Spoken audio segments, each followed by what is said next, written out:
different sources. So, Yeah. and I'm like, yeah, I did in fact not see you for 6 months, so I would like to do something. Hey guys. Hello. Our time is never our own.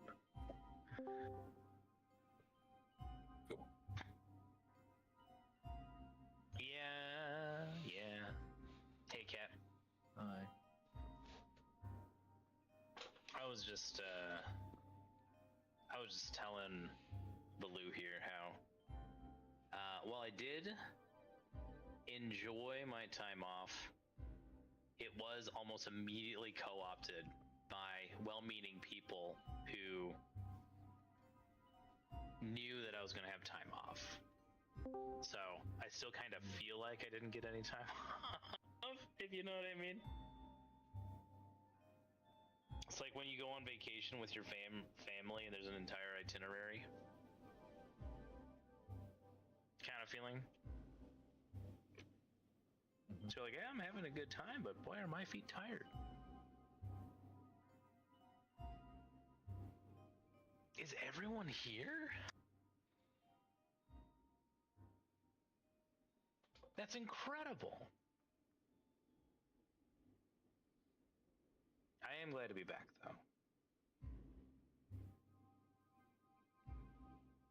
I'm just when the holidays come along, I'm just gonna tell my mom straight up, if at some point that I just like go to the guest bedroom and I sleep for 6 hours, don't hold it against me. You gotta do what you gotta do. Indeed, that's what Jay thinks. Hey, buddy. My cat's figured out it's game time and so has crawled into my arms to be as disruptive as possible. So, while we're all settling in and we do our recap and hellos and whatnot, he's gonna get some cuddles, but then I'm gonna toss you, you little bastard, as soon as we need to start playing, huh? You know the drill. Yeah?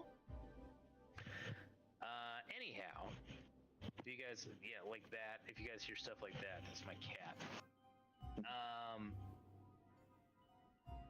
I would like a quick sound check from Jax, Michael, Hello. and Mud. Perfect. Thank you, gentlemen.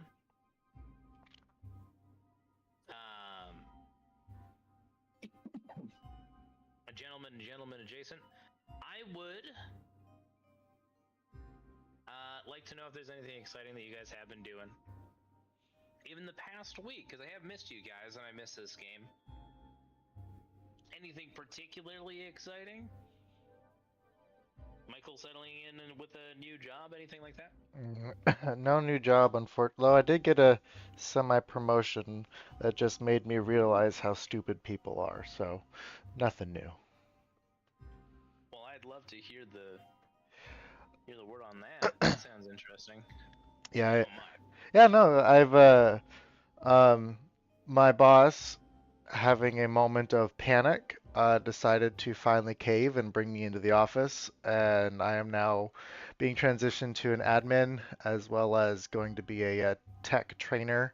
Um, and so I've been uh, creating documentation right now so that we can transition over to a new deliverable system. And even with the step-by-step guides,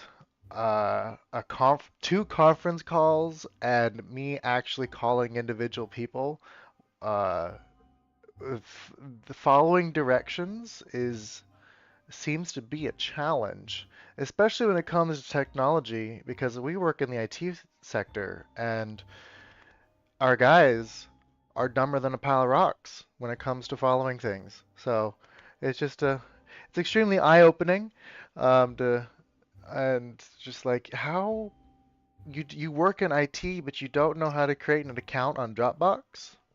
What does that mean?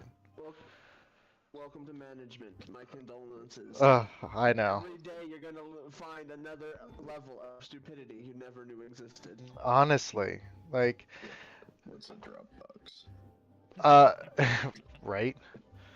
No, like I actually don't know. Oh, That's fine. Dropbox is like a file storage application that's like cloud and remote storage. So we use that for our technicians. We're transitioning that for our techs to upload photos as opposed to sending them in via email. And because we have guys who have uh, different types of phones, and Apple, if you're trying to send a picture via email, embeds the picture in the email as opposed to create it as an attachment. And so when we have guys who send in 20 to 30 photos at a time, we have to one by one save each of those photos, as opposed to using Dropbox, where you can just upload them all there into their designated folder, and we can access it on our end, on the admin side. So it's just like a file sharing application. Sounds like a no-brainer. You would think. You would think, and even having created the simplest documentation on how to download the application, how to create an account, how to create specific folders, we're still having guys who just are dumb.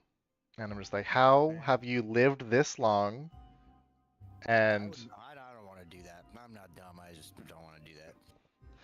well, I mean, it's more just to get everyone up to company standards because everyone does everything differently, and we're kind of restructuring a little bit and trying to get everyone all on the same page of what the company wants everything to be, and it's been so hard. Like these guys have been working in IT for 20 plus years, some of them, and you're just like, how, how? I also want to say that Dropbox is a demon that likes to automatically activate itself and then upload partial files so it breaks all your modded games and makes you want to pull your hair out. Well, luckily we're only using it for photos and documents, so it shouldn't be too bad. And it gets uh, we clear it out on the daily basis, so like it's a revolving door of files. So it's just ugh. Like I had a conference call on Monday and Tuesday before work with everyone in the company, and like I yeah, it's extremely difficult. And right now we have a Google Forms and a Dropbox combo right now where it's a temporary solution until we can find a more one-stop shop for what we're looking for. But good Lord, you'd think that we're reinventing the wheel on this one.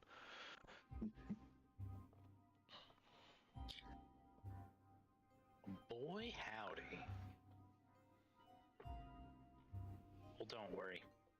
If I was one of your employees, Michael, I'd let you know right now I would Google Dropbox. On my phone, even. And that's the best part. It is on your phone and on your PC, so it's not like it's rocket science.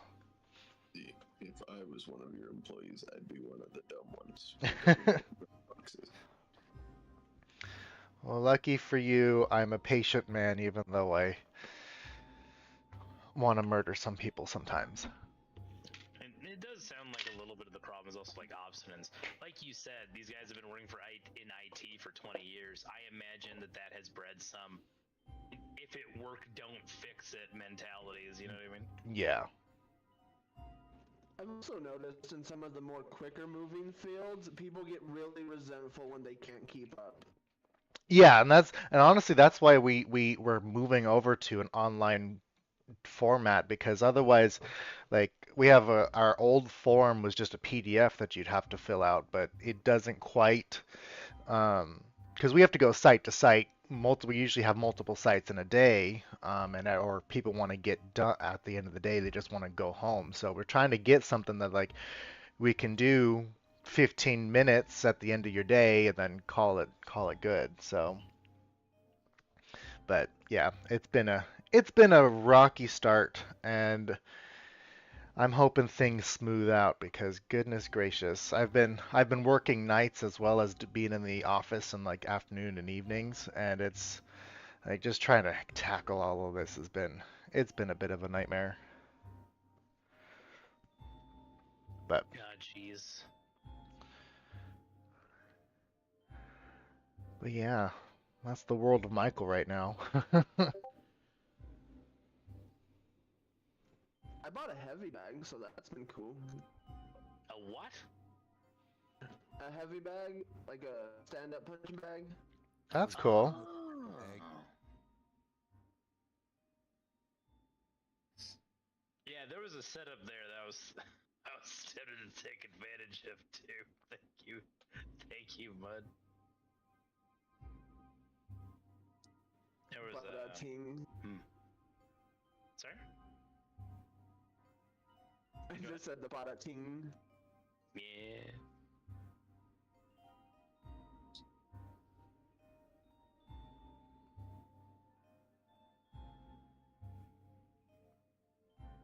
I should send you the forklift simulator song, Cat, if you haven't heard it already. I have not. No, I I'll send it remember to you after now. the session. The other hmm? I said I remember now the utter devastation that this poor Hydra faced for no reason. That is true, and a wonderful excuse to segue into a recap of our previous session. Understanding that it's been a hot minute since we played, a whole 2 weeks. It does seem fresh in at least one of y'all's minds. So, how's about we go for a recap? It's like the shortest break between main character sessions we've had. That's true. You know, this is That's inspiration kind of for sad. Mud just for that. Fucking sad. Thank you. Yeah, Joel's taking inspiration. That got a chuckle out of me. A substantial one deep in my gut. But you volunteered your massacre of the Hydra. Take us Well, off, we Dick. started by talking to the Imbo Ghost, who told us since we were pretty we could raid his crypt, and after that, the Hydra popped out, and we proved that CR and D&D is totally imbalanced because we utterly wrecked that thing in like what 3-4 rounds. It wasn't even fair. No, it almost Yeah, it didn't died do shit. turn 1. It's true. WotC doesn't know how their own CR works. Which is true. J. Craw has even admitted it. But please go ahead. There's some other stuff we did. Yeah, that's the tail end of things. We're Tarantinoing it. I am, because that was such an important moment. That's mainly what I remember. We fought Yeah, some ghosts first. yeah, we did. With the psychic damage. Yeah. We did. Oh, you mean the ghosts of the gnomes? Yeah. RNG. Gnomes with the hard G, yes. We got storm giant stuff. Or we got giant stuff, not necessarily with storm giant. We fought the ghosts, got a potion of storm giant strength, which went to Argram. We got gauntlets of ogre power, which is currently on Jex, although Muscle Mommy Shino is sitting there around the corner in the shadows, just waiting. We got a potion of cold resistance, which might come in useful. Then we come across a bunch of mushrooms. We had a blue, a green, a purple, and a spotted white. Spotted white ones are extremely dangerous and will kill you. Blue ones are also not meant to be eaten, but it's a sap. That's what's important, because a sap is can provide a potion of longevity, Oh, yeah. potentially reducing one's age. Yeah, Hargrim's a minor now.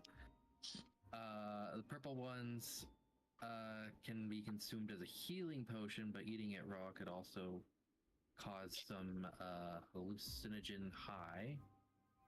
Green ones act as a potion of heroism. Shabazz, Hargrim take some blue sap and become younger. and knowing, not initially wanting to do it, but then eventually did cave in because of anti-gravity and height things. Shino did as well, which I believe I should probably write down how much I de-aged. And I've regretted it for 2 months. It gives me a good chuckle. Hargrim is now a minor. Shabazz seems fine, and Shino is just perkier and tighter, which is perfect. Yeah, I'm a teenager. Then we talked to the himbo, who keeps making his appearance everywhere, one way or another. It's such a great token. My buddy spent so much, like, to get this art done. And it's so good. Like, it's just so good. It is really good. Cracks me up whenever I see it. I've met that man. That man gives me a good chuckle. Especially since, like, he negotiated me down to let him start a game with an intelligence score of 7. Is that what he did in Storm King? No, the previous campaign. No, Storm King as well. Okay. But yeah, the campaign before that is when that conversation started. He was like, "Can I have an intelligence of 7?" And I'm like, "In exchange for what?" And he's like, "In exchange for nothing. I just want an intelligence of 7." I'm like, "All right." Yeah, so we talked to the himbo, then the Hydra came out, and we fucked it in all of its holes individually. As a Hydra, it had many. Quite literally, all of us fucked it. Not literally. The Bobs did, I saw her. Well, interpret literally how you will, but we got 8,000 gold of relics and a +1 draconic short sword. Not a draconic short sword, but a dragon-like short sword that is the pair to Shino's long sword. I have written here it does an extra either D6 or a D8 to dragons. I don't remember which one. I'm assuming 6. It does an additional 3d6 damage. 3d6. Correct. I did not catch that 3, but then again, it was also well past midnight. It's true. Yeah, it's like a katana wakizashi sort of situation when they're put together. And that was it. We've stopped here. What are we doing here as well? We're in the Emerald Claws vault. No, that's the other party. I know. You menace. I believe we are in below the air temple, deep below the air temple, and trying to find manifestation zone, I believe. The manifest zone of air, yes, because it is being tampered with.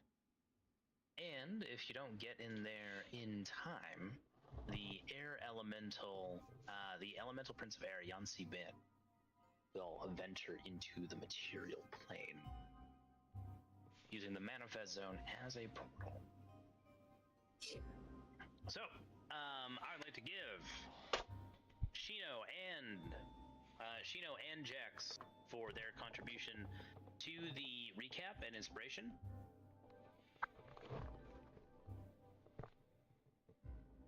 Like hero points better.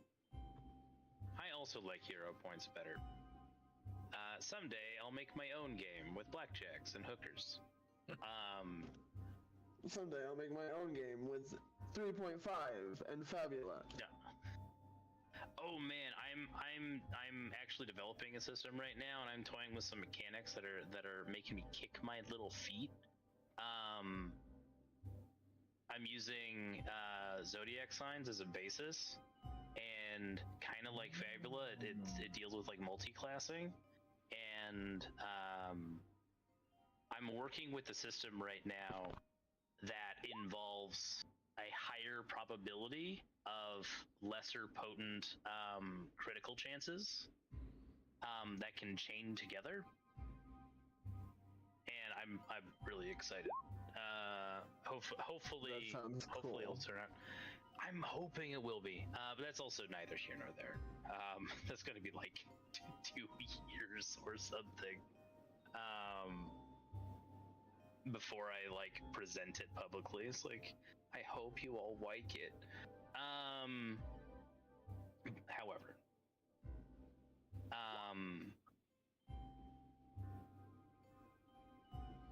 I like to give an inspiration to Michael that Michael can give to Theo as congratulations for your promotion and condolences for your promotion. You're a gentleman and a scholar. Also, thank you, and Baloo is going to get an inspiration for 1, being here first, 2, because I feel bad and honestly very uncomfortable with what happened with that longevity potion. So, Dwarven physical bullshit, you are now legal. Just like your beard just fills in a bit more. Okay. Everyone, like, after that game ended, I was like, I gotta fix that. I gotta fix that before that becomes more of an issue. Could have been a whole other quest. Yeah. Let's be real though, people not understanding the difference in charity of the fantasy races has always led to those kind of weird complications. I mean, Hargrim did make a dwarf that was age 22. He's young. Okay, he was a slave, pretty much. It's true, like those stories of like the 14-year-old joining the mob, but only kind of. Pretty much. It's more surprising none of us knew his age than the fact he turned into a minor.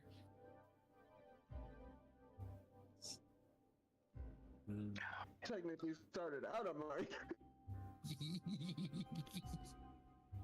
That tickles me. Ah, jeez. Get a side quest for the hair on his balls that he's suddenly missing. Track him down like collectibles. Hold up, Ollie Hydra. I need you to wait for me a couple years. Oh man. Oh You know, gosh. you dual wielding.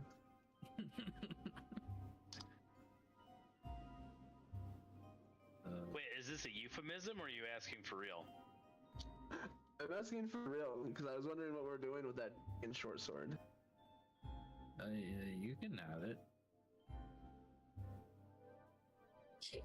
Oh yeah, that'd be a good offhand if we're gonna come up on more dragon shit anyway.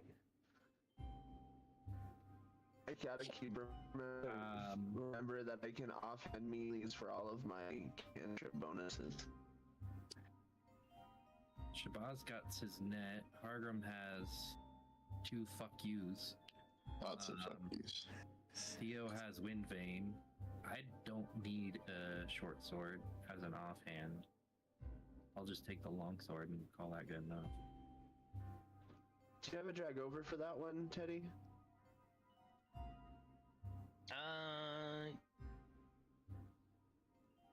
Yes, kind of. Take a +1 short sword, and then we'll just like add the. Unfortunately, because it's like a template as opposed to like a item in the compendium. No, I got you.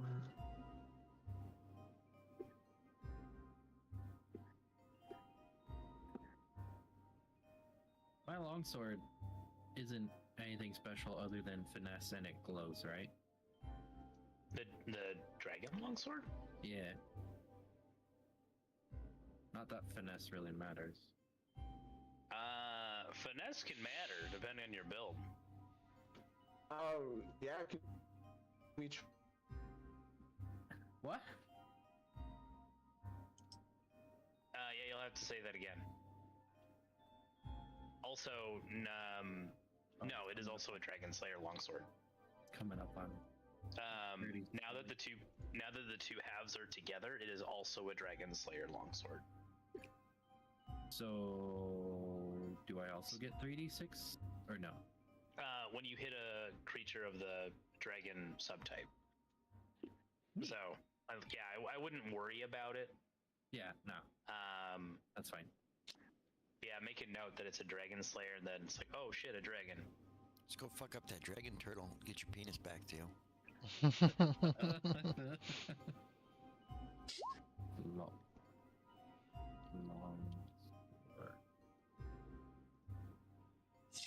This is workplace harassment. Dragon.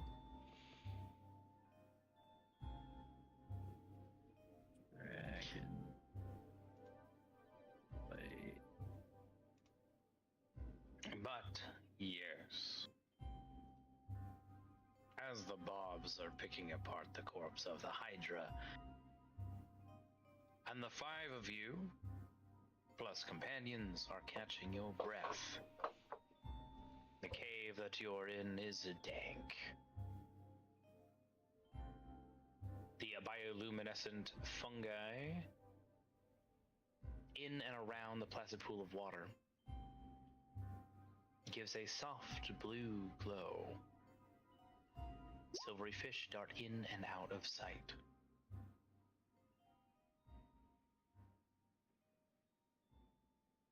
You have a moment to collect yourselves and determine your next path forward. With your current levels of vision, the five of you can see possibly 3 routes to continue on.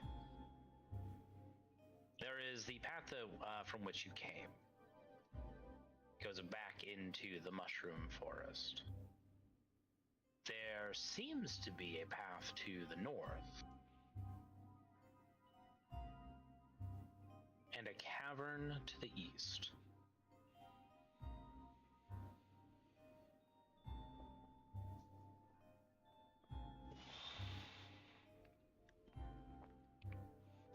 I can fly over and investigate real quick. What about fucking Navi? Oh yeah. I can swim over. I have a feeling this northern path wasn't much. Oh, that's dead end. It is a dead end. Yeah, that isn't much.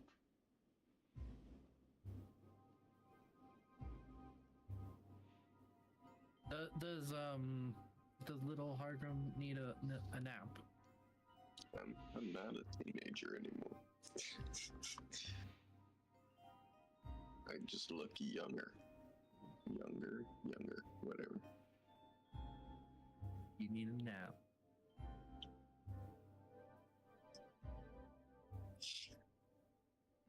No. No. It is my headcanon that most dwarves are born just as 30-year-old men. Yes, I do need a nap. Preferably a long nap, but a nap. I don't think we have the luxury of a long nap, but actually we might, but I don't think we have the time. Short nap will do.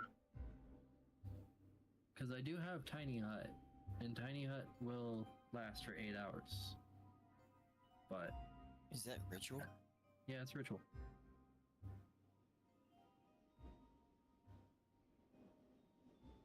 So if we really do want a safe nap, we can safely nap. But again, I don't know if we really have the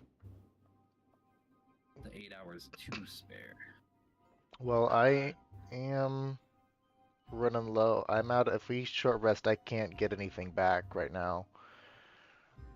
Did you use your recovery already? Yeah, on our last short rest. What about your fighter shit? I believe that's only for hit points. I'm good on hit points. I just am out of I'm getting So you running low get- on spells. You can get second wind and action surge on a short rest. If you're a high enough fighter. Yeah, I get those back, and I'll have one rage, so I'll be 2 out of 4. I know you'll super benefit from it. I might as well hit Jex with it as well, because he's a little low. Shabazz, do you need a shorty? It'd be 4 Bardics I'd get. Yeah, that sounds good. Is it finally time? Is it Are time we for gonna catnap? Are we gonna have a catnap with time with Shino? Oh, Teddy's already looking at the machine. I need to remember what the fuck this spell does. It just gives us a short rest in 10 minutes. As long as we're not disturbed for those 10 minutes. As for spell slots, I know one of y'all still has some drugs. I know one of you has been hoarding them. Well, the drugs give me rage slots. But it's okay. Possibly, though not by intention. Hell yeah. They call that a bad trip. Immediate rage, yes. House rules give you 1 rage on a rest anyway. Yep, that's why we're trying to pop a shorty. Come on, it's okay. Come embrace with Shino. It's time for a nap. I don't know, a moment ago I was too young for you, so.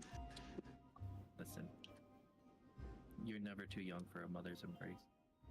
Oh, that's just wrong, though. Oh, I So get my Har- Hexblade's curse back too. Hargrim for sure. I think Shabazz is a good candidate as well. And Jex will be my third, so he can get some more HP. And possibly some other things, but I don't know what you get back on a short rest.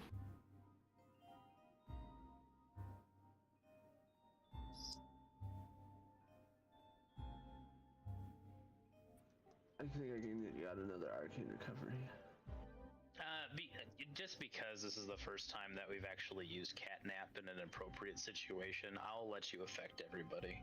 I'm feeling generous. We just got back after 2 weeks. It can be a super catnap for free, sure. I don't think I can affect myself. Can I? You may calming gesture and up to 3 willing creatures of your choice. You can be a willing creature. Oh. Okay. Alright, well, so how this is gonna go is Chino's gonna sit down and she's gonna pat her lap, and then that one can be for Jex. And then she's gonna grab Shabazz and then Hargrim with 1 arm each and squeeze them in, and Theo can rest on her back because you friend zoned me. Perfect. And then when everyone's all together, we're just gonna go night night.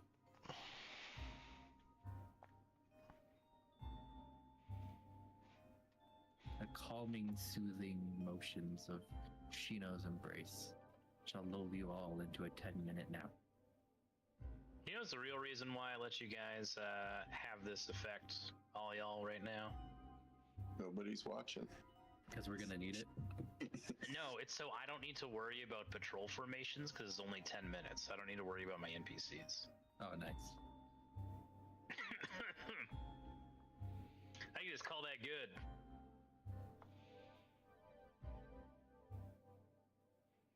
That said, though, Navi and the Bobs will come back with some information about this tunnel. We can spend hit points, right? Yes. Yes. Everything you can normally do with a short rest. Just making sure. The walls in this tunnel have a smooth, rippled look about them, as if the stone was melted. Squat stalagmites and elongated stalactites bend and lean in unnatural arcs. A strong draft of wind blows across the rock formations, eliciting a hollow howl.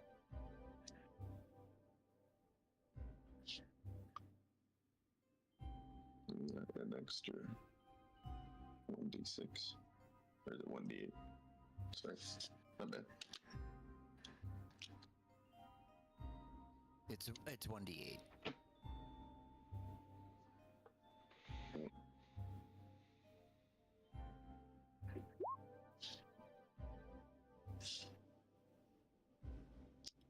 Not quite. One more. Oh no. One more.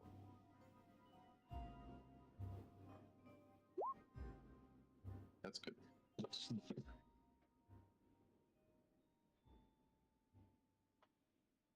Does your brain feel better after a nap? Yeah. And now that we've had a cat nap, I will now acknowledge Argrim is no longer a minor and just say he aged in the sleep. That's fair. I've had my fun. I don't want to oversell it. Jax, did you do hit points? Yeah, I got him. Oh no, Song of Rest. I need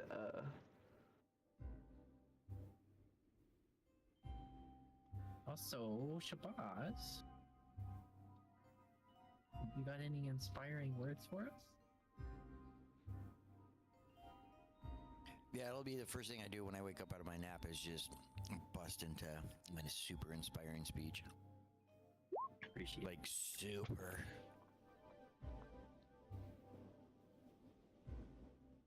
Absolutely incredible. Everybody's hearts are filled. Determination formed. The type of speech that any one of us could probably recite again from memory.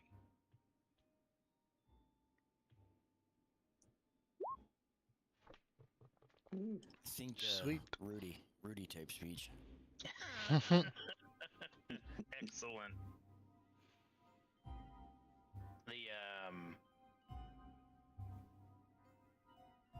Well, I was looking at that Song of Rest, and the only thing I was thinking of, because like the nap had to be so quick, that the Song of Rest also needs to be quick. And I've been rewatching Scrubs, and I'm not sure if y'all are familiar with the show, but there's a Capella group, and at one point the Capella group is doing like exclusively commercial jingles. So I was just like thinking of like the Folgers coffee jingle. Just Shabazz just like whipping it out like 30 seconds. Or Song of Rest. No, I'm just thinking about how that Folgers commercial who used that jingle turned into a whole fanfic about, yeah. Listen, people can make fanfics out of anything. That's one thing I've learned in my many years. A very Field of Dreams fanfics. They build it.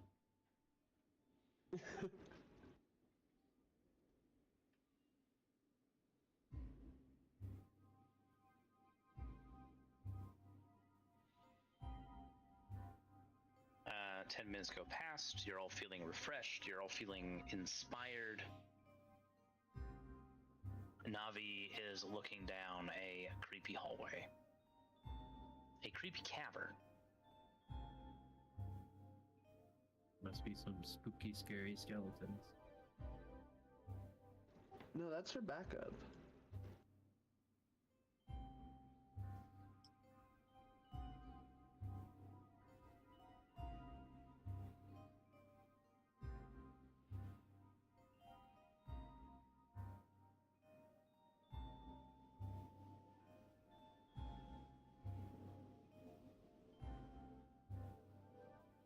Oh, I guess I could move Tio. I forgot she's here.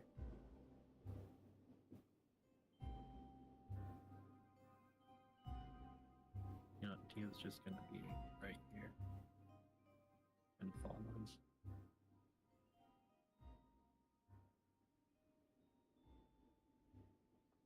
Oh, we're all going? will Theo be accompanying the party? Yes. Sorry. All good.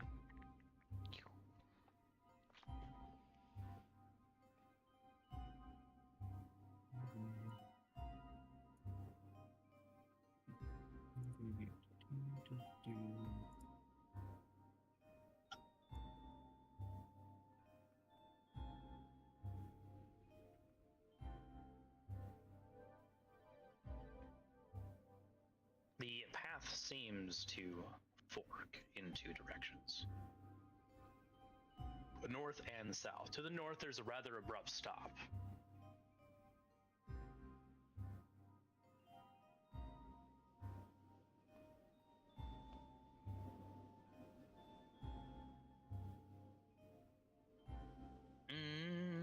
I would like Jax to make a perception check for me.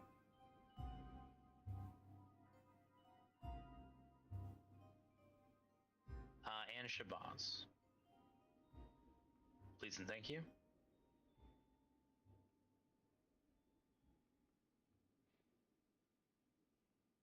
Wow. Everyone gets a 25. That wasn't even supposed to be toggled, but I guess it doesn't matter. Navi, you see an old treasure chest made of stone at the bottom of this column. The mimic. Or not column, pathway. The end of that tunnel. Yeah. It's a mimic. Shabazz, something tells you to hold up. And Jax, the strange facets of this tunnel kind of cause the hair to stand up on the back of your neck. Both of you notice among the stalactites, there is a black, inky goop hidden in the shadows. It tries to drop, to literally get the drop on Shabazz and Shino, but Shabazz, because you've noticed it, you rear back, allowing it to splur on the ground, without causing much harm. The black, viscous entity glorps and gorbles.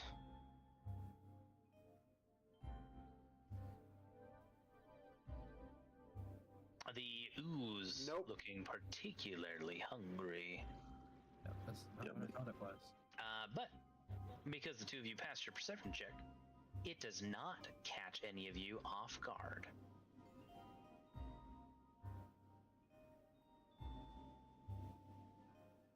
So let's roll initiative. Black Oh, Pudding wow. sounds like Bill Cosby's prison name. Oh, jeez. Oh, my.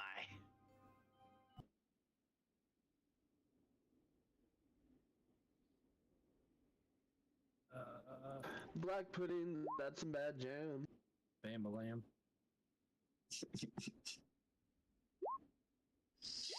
Oh, fuck, I love going last. Consistent. Would you like to go even more last? Oh, shit, you rolled a 1. Actually, for the memes, yeah, if you want.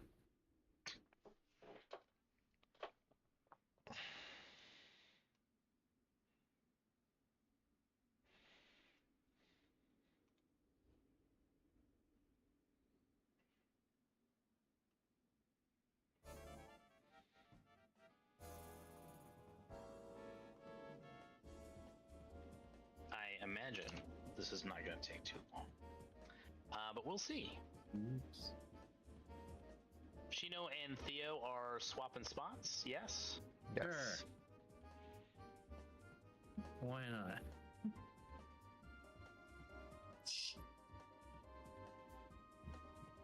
It's probably gonna be dead by the time it comes to my turn anyway, so let's give Theo some fun. Shabazz, what would you like to do? Do I know what it is? Or can I roll to see if I know what it is? You can roll an Arcana or Nature check.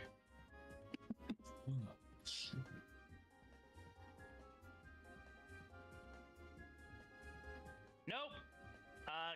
You identified that it is an ooze, right? That is its creature subtype. It's also gross. Do I suspect that my net may not work on an ooze?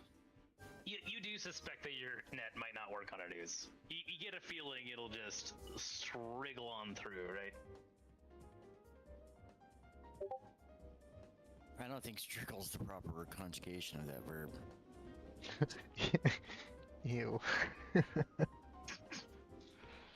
Oh, she said, thanks, cat, for that. Sorry. Okay. It's Thursday. I've given up on any sort of dignity. Shabazz, what would we like to do?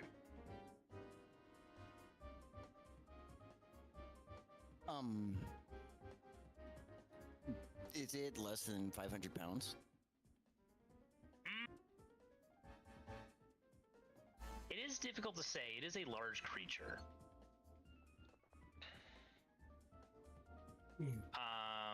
However, yeah, probably not.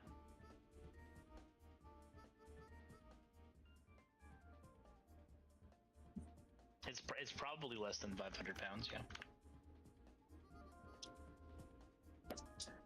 All right, let's go ahead then, and I'll whip out my instrument of the bards, and I'll cast levitate on it.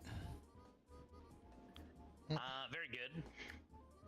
One creature, loose object of your choice, so you can see within, rises vertically up to 20 feet and remains suspended there for the duration. The spell can levitate a target that weighs up to 500 pounds. An unwilling creature succeeds on a Constitution saving throw is unaffected. All right.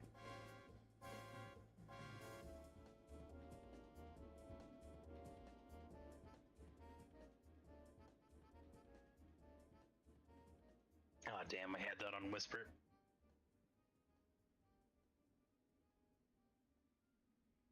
It's okay. I suspect silvery barbs. Well, for the record, I did roll a 19, but I was feeling generous. Well, then we'll just use my silvery barbs for that 15. Oh, you don't have to. That was on me as a GM. You don't have to. Take that spell slot back. You might need it in the times ahead. Unless you really want to commit for the advantage. But I'll leave that up to you. I'm completely willing to just let the 15 stand, because yeah, I'll use the silvery barbs. I want to say that my spell landed, and if it didn't initially, we'll make sure that it did, and then I'll give my advantage to Hargrim, just because he's the next one in the turn order. Very good, Hargrim. You have an advantage in the pocket. The black pudding is levitating 15 feet in the air, or 20 feet in the air, pardon me. And because it's like levitate, right? And because of the physiology of this creature, it is like a perfect large sphere, right? It is just like a ball that like occasionally undulates.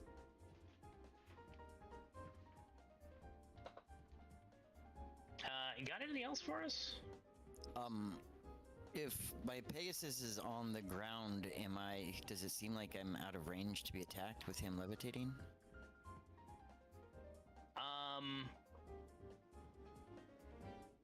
Yes, but you can't be in totally sure. You're not quite familiar with this creature, right? So, yeah? Okay, Probably? I'll have my turn. Okay. What's the range of a pseudopod? So Alright, it is your turn. my target is high up in the air now. So let's see.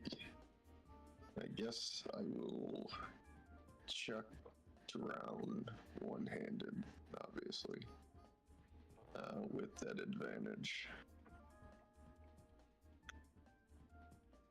Let's do Very it. good. Yeah, if I can select advantage. Hello. There we go. And I got a 1 on the damage, so I gotta re-roll that. What is it? 6. You're raging? No, I thought I turned that off. It is Okay, off. I just wanted to make sure. No, it is off. That's weird. That is strange, but we can also just ignore it. Drown is piercing. So the black pudding. Oh, I see what you're saying. The black pudding is going to take 6 damage. That 3 was to re-roll that 1. That's in there. Oh, I see. So that's 8 damage. And then, if Drown doesn't return to my hand, I guess I'll. Check. Drown returns to your hand. Oh, well, I'll check it again. Okay, you take 4 acid damage. Oh no, I got another one.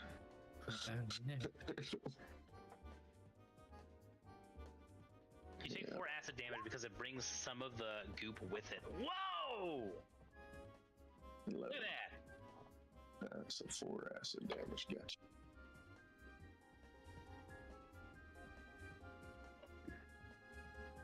So that's another 11 piercing, 0 cold for both attacks.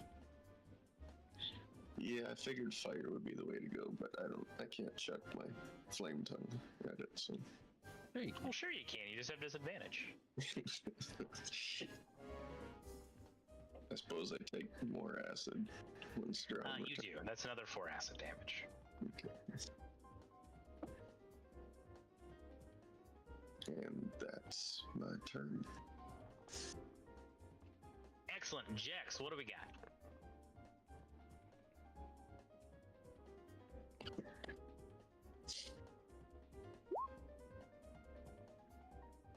Gun? 13? I'm just gonna shoot it twice for noun. I'm pretty sure that misses. 13 hits.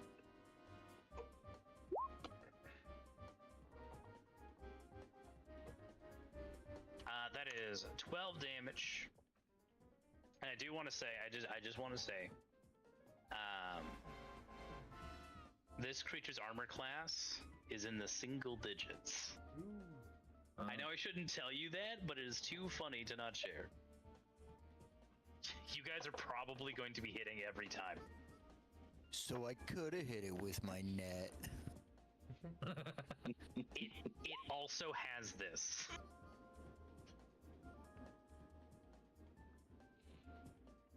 So, Well, good thing his nets are half an inch each of them. You know what I yeah, mean? that's how narrow the net is. Yeah. It's basically a bed sheet. I kind of want to let it do its thing, so for my second attack, I'm gonna. Oh, bless you.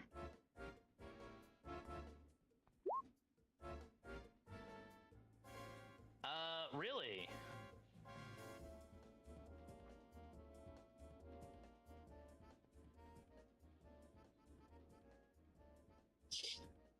Yeah, all right.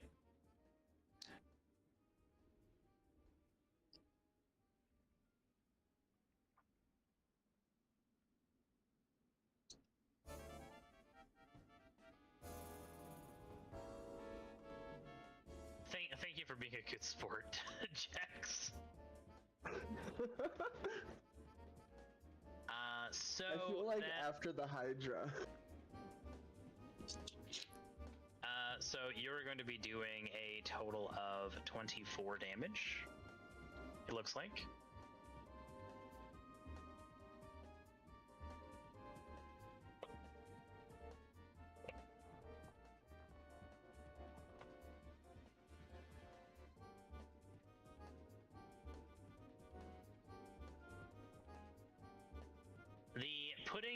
going to split into two. Two medium-sized puddings. Shabazz, you can choose which one plops to the ground. As a levitate affects only one creature, yes? I believe so, yeah. I'm picking which one actually drops to the ground. Yeah. Maybe that one. Plop.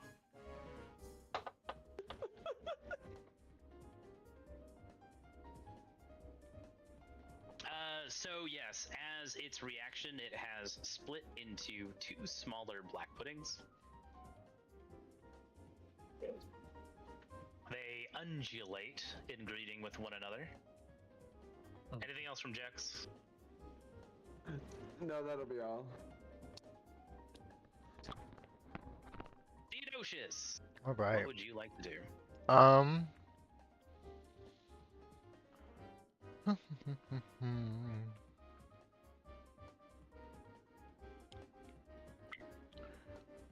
You know what, we'll just do a good old Toll the Dead on this one.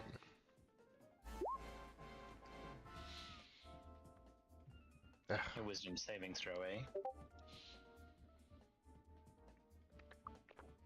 Your DC is 15? Yeah. It will pass. But you got that feat. How much damage are we doing? Plus, well, I don't think we'll need plus.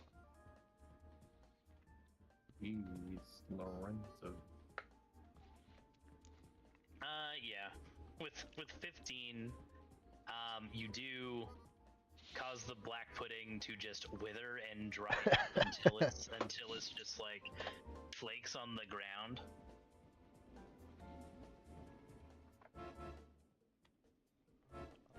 Wow, that give is horrifying.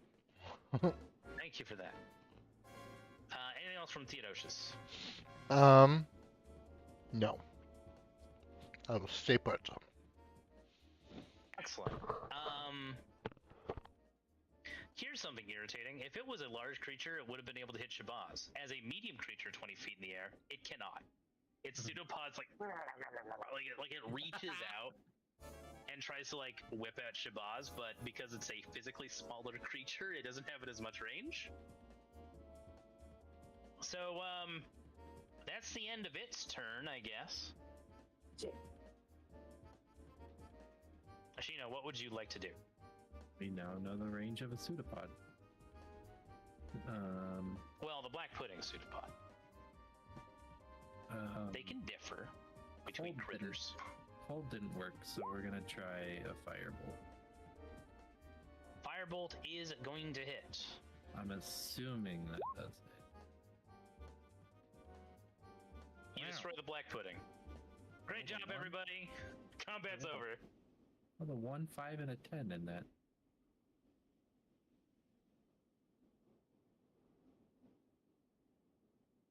Alright. Great job. Alright. See you next week. Yep, that session. No.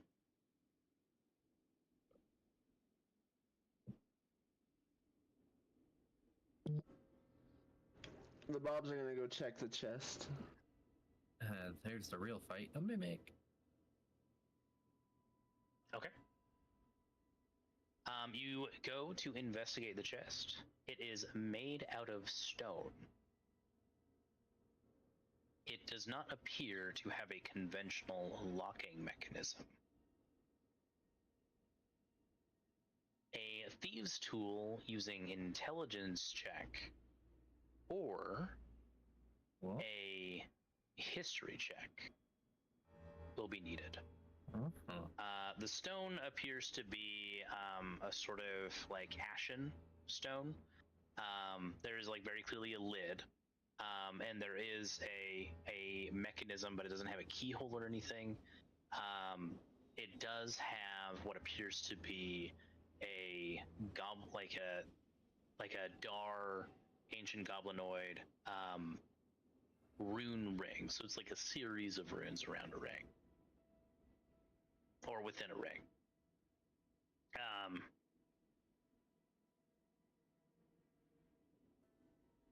Hargrim, don't you get some type of like stonework bonus or something?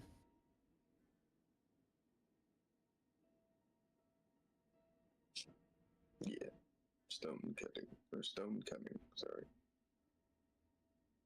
Double your proficiency bonus to the check.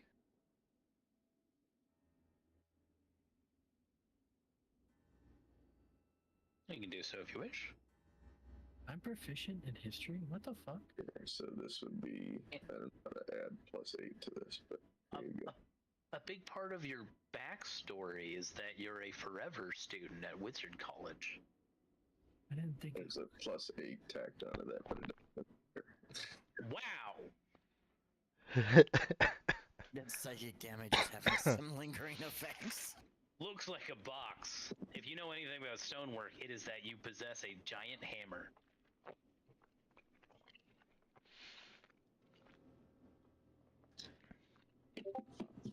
And it can crack more than nuts. That's what's on your mind, Baloo.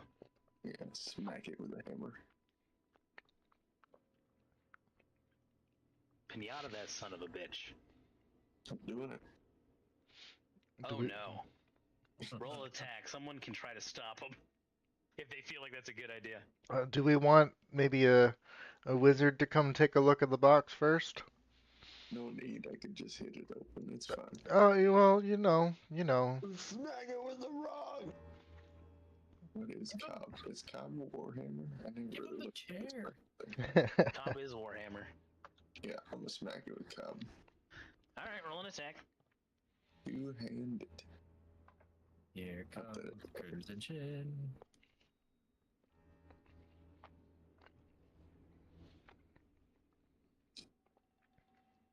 Oh, very nice. It's a mimic. It is not a mimic. Damn it.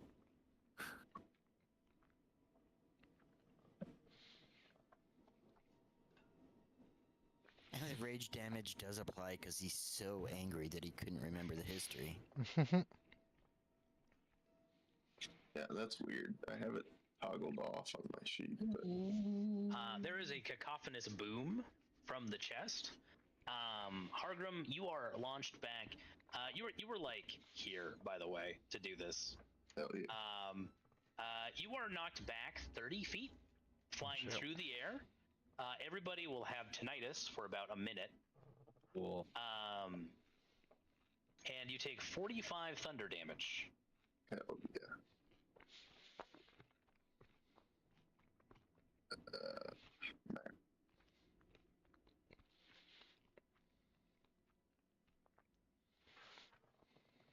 As the cacophonous boom, the crack of sound and thunder issues from the box. You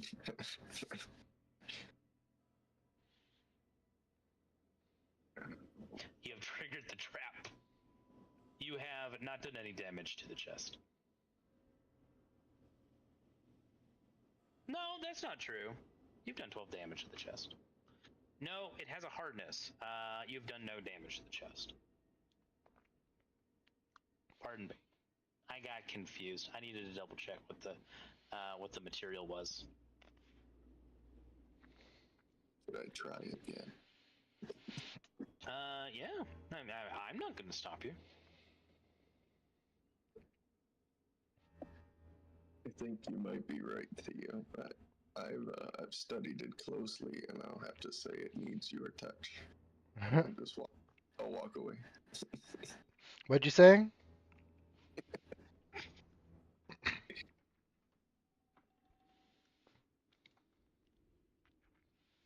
Everyone's just shouting.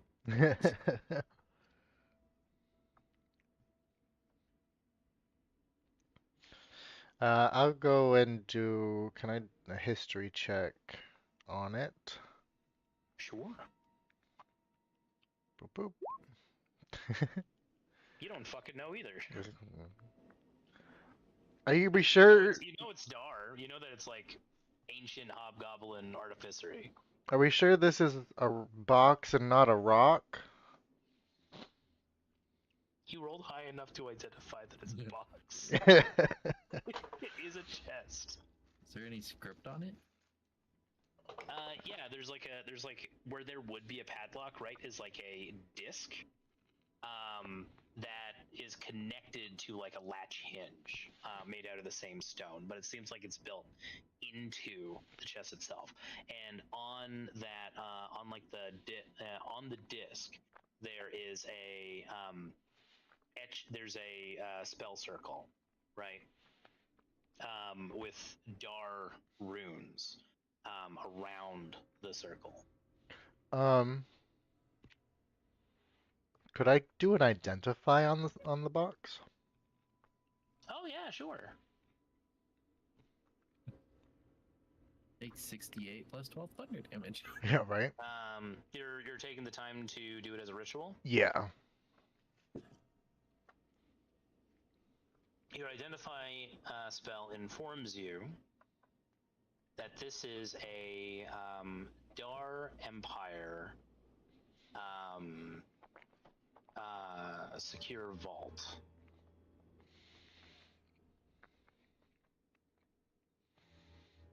Of considerable potency. Like a medium potency. It is made out of a special adamantine alloy,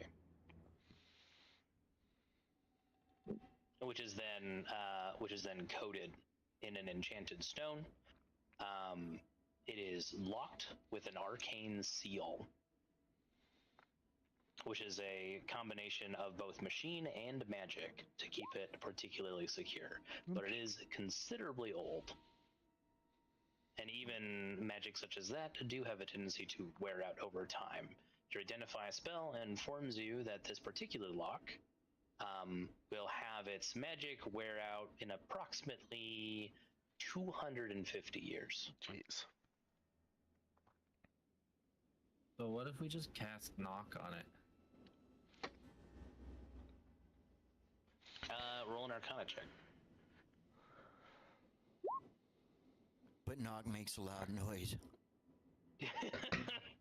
And Knock does 45 damage from your knock spell. It would be a contested check against the artificer who built the box, right? But it is possible. Also, it is still a lock. Somebody proficient with thieves' tools can attempt to pick the lock, Yeah, right? It was Like disarming. Thieves tools, Sorry? wasn't it? It was intelligence thieves tools. That was to identify the lock, which is no longer necessary. Okay. That's Yeah. As we're all discussing it, I just walk over there and. You open up the chest. You're also a fan of like the Dar Empire, right? Like you have a vested interest. Yeah. So you just Like this is. like, You I don't know want what this relic to be I know what broke. this is. Out of my way. This treasure chest has a great deal of treasure inside. In particular, like it is literally a treasure chest. When you open it, there are piles of coin. When you have time to count it all, there is exactly 10,000 Dar coins, gold coins, and 1,100 platinum coins, making 21,000 gold in total.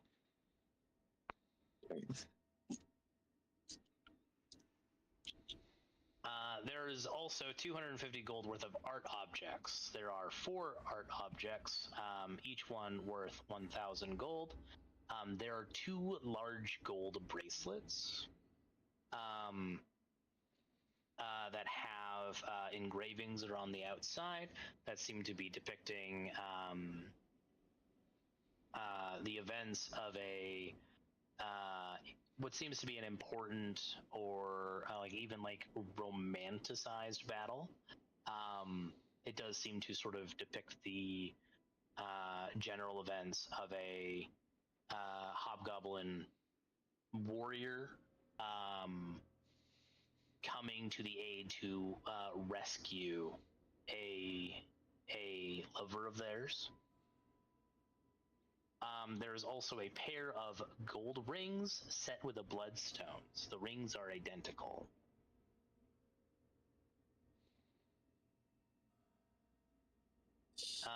In addition, I like those rings.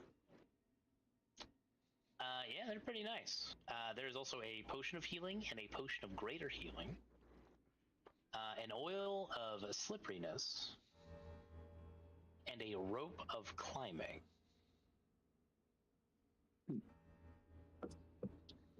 Considering that you guys have access to identify as a ritual, you guys can just know that shit. It's fine.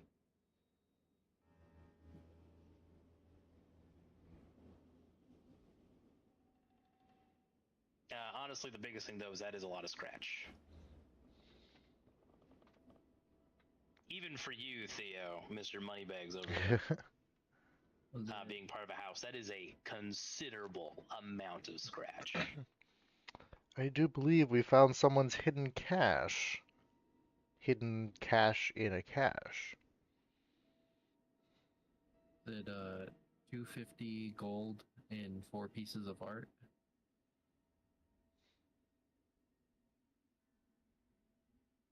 Yes. Oh, sorry, I said that backwards, didn't I? There are 4 pieces of art each. Those are the bracelets and the rings. They are each worth 250. So in total, that is 1,000 gold worth of jewelry.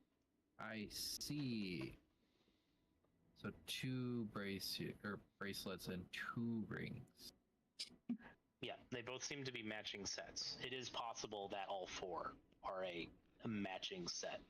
Although so the bracelets are meant to be worn together, like one on each wrist. They look like dancers' bracelets. The rings, however, look like a wedding ring set, right? They are not meant to be worn on one person, unless they're very sad or very selfish. The one is supposed to be for a married pair.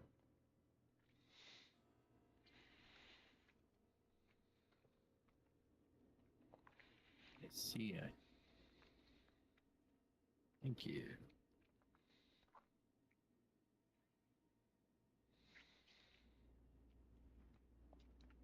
By the way, for the world building, how this works, disarming the trap. Jax, you know that if you fuck up trying to disarm this arcane lock, it would just trigger the trap again. So what you have to do, the trick is to carefully, surgically, manipulate the rune carvings in such a way that they're not actually disrupted, but to very quickly turn them into different runes that sort of transfer energy away from the spell without disrupting it too much to cause it to trigger again.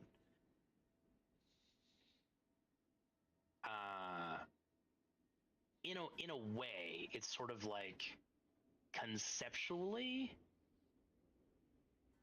tapping in and stealing somebody's power from the power line.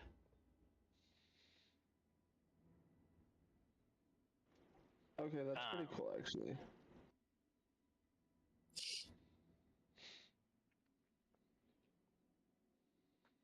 But doing it so small and incremental that they don't really notice it on their power bill.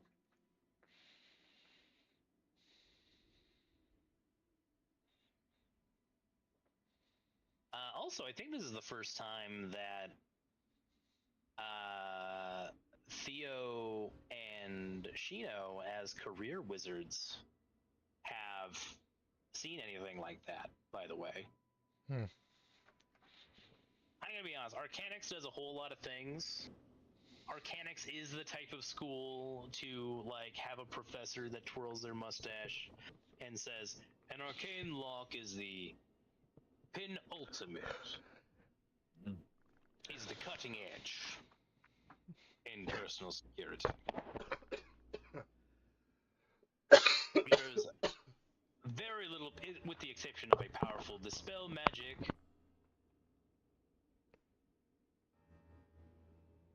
Or if you're feeling frisky, a knock. There is very little anyone can do. And then here you are just seeing Jax, like, basically doing very careful graffiti surgery. And, like, your intelligence is high enough, like, oh yeah, that would make perfect sense. Why don't we talk about this at school? Why don't we talk about this in Arcanics? This seems important to know.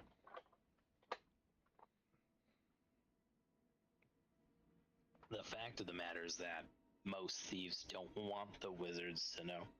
It is also very difficult. I do want to say the difficulty for this was 25. So Shit. you also see Theo, that Jex was sweating.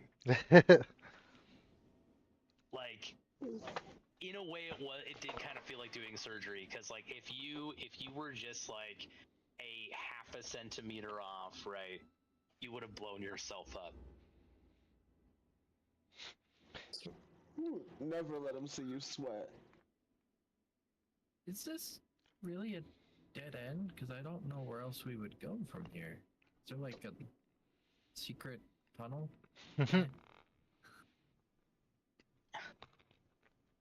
There's not a secret tunnel, but you guys do recall seeing a gorge. The gorge had a cloud in it. And we No, the second one. There was a second gorge? Past the Mushroom Forest. The Mushroom Kingdom? Oh. Oh. Because I was not expecting a dead end.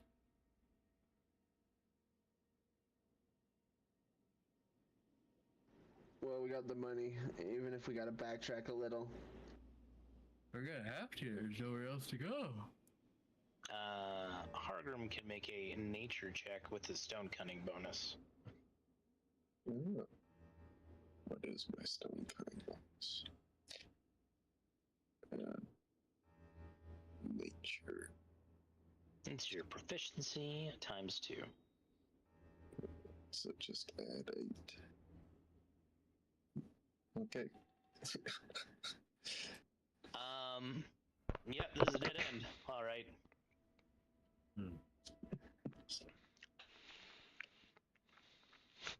I mean, you do think, like, you could probably pick one of these dead ends and just start digging, but that is not something that would be unnoticed, and it would take a lot of time. I feel like Hargrim is anytime he's like looking at this rock, he's kind of getting infuriated because it's it's not dwarven craftsmanship, so like inferior design. Who makes these random tunnels like this? Yuck.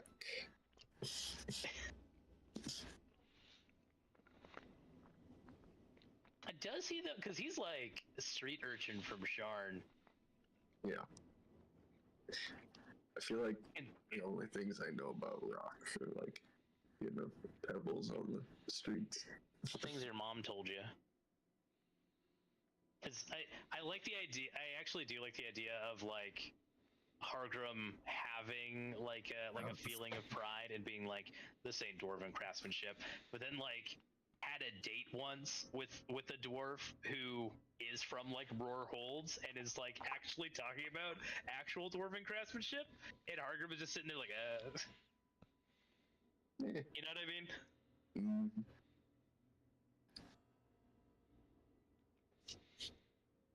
How to Smoke Him. Is that the name of Shabaz's autobiography?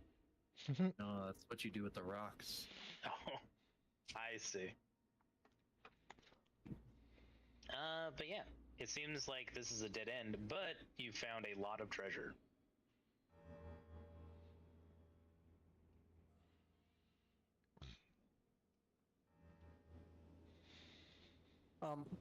When Hargrim had the big explosion, is there any chance that it might have caused some cracks or something that might?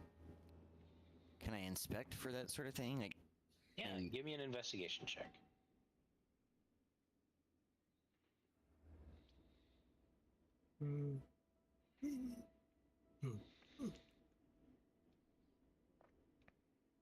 You do feel like if there was another reverberation like that, the stalactites from the ceiling might come loose, and that could be a potential hazard.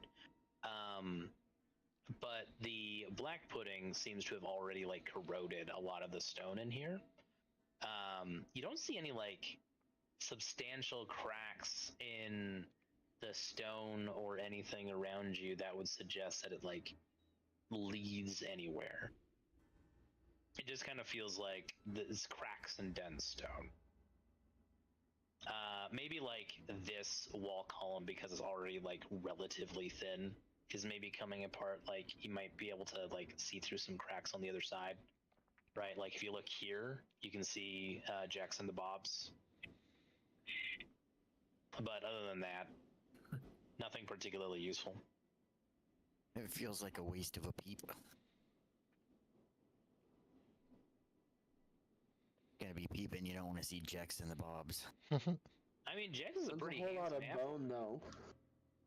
Hey, Jax is a handsome half-orc. He's got riz.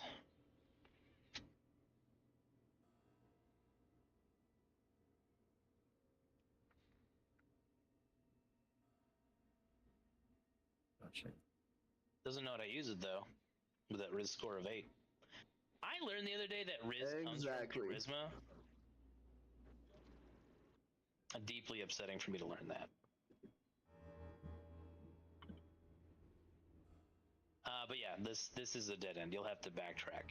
The big treasure chest was like the secret prize for going off the beaten path, Honestly, essentially. I thought we were going the right way the whole time. And adventuring in dungeons is just kind of how it goes. The wrong way is always the right way, though.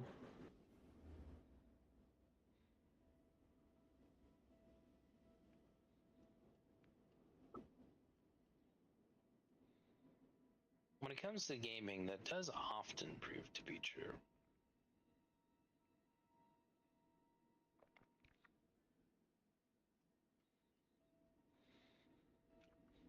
Would you like to be sent directly back to Mushroom Forest, considering that Yes, you've cleared out the route here? Take us to the Mushroom Kingdom. Oh, sorry. It's okay.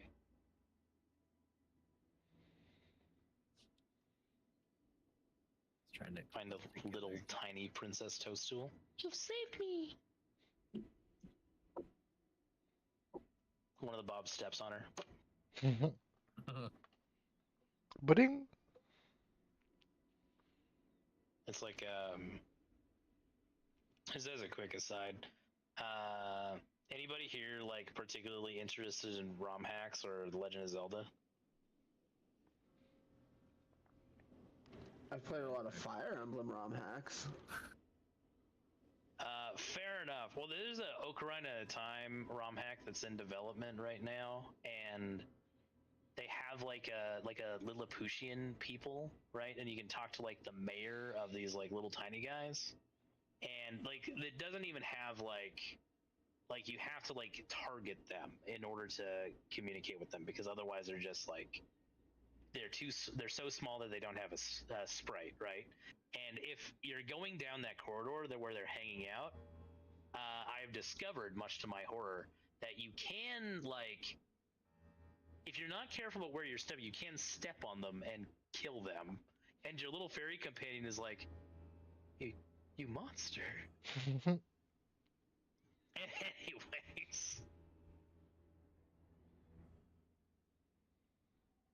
Navi Yeah. sees the Whispering Caverns you guys had already gone through.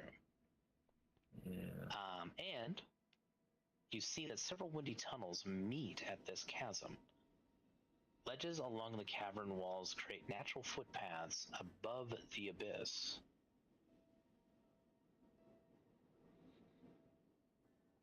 So you can sort of walk around. Navi, you do, and Jax, as you approach, both here, and Navi can see a cultist directly east from the chasm.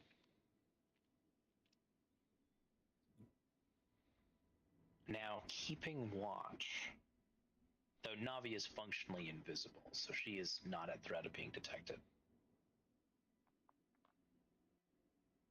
Well, now we must be going the right way because we're seeing bad guys. But there is a cavern this way, and there is an entrance this way, and the more southeastern tunnel is where Navi is seeing our bad guy. Yeah. Oh, telepathically tell the party that.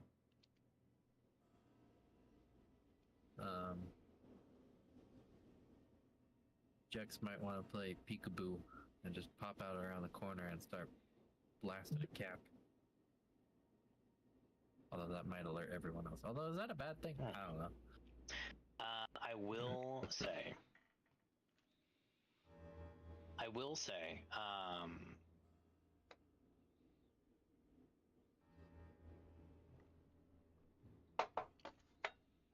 that the ledges can get you there, but is considered difficult terrain because you have to sort of like sidle. For those who cannot fly, for those who are particularly athletic, it is possible to jump.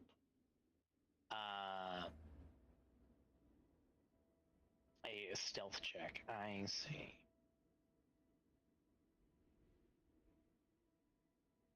Oh yeah, Jax, you absolutely see a cultist over there. Give me a perception check.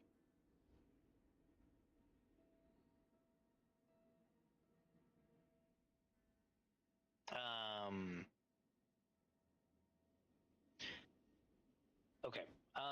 So it's difficult to hear because of like all the wind and everything. But that is also to your benefit as well as the bad guys. Here are some things you notice.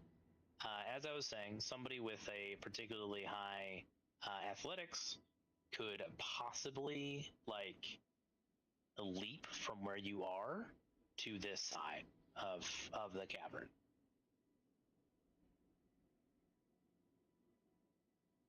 Right. I have a quick question when you're ready. What's up? My spell about my Pegasus.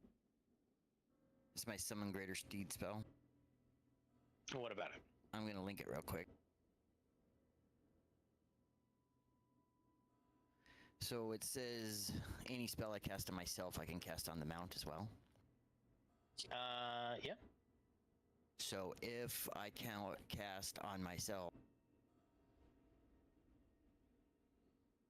my invisibility and cast it on the mount, does that also make Shino invisible since my mount is carrying her?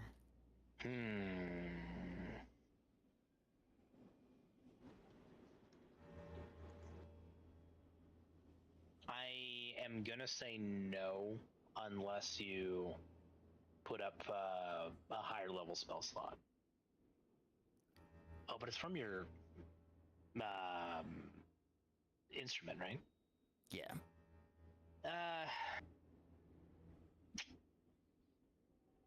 Yeah, rules is written, I don't think so, but also it's a really neat idea. Well, I'm doing it to me in my Pegasus, whether she knows invisible or not. Yeah. Fine. So let's say that'll be an Arcana check with a difficulty of 18. To see if you can like eke a little bit out to also affect Shino. It's fine. You don't want to hide these goods anyways. So suddenly, the rest of you see Shino is floating in the air. Is she sitting side saddle?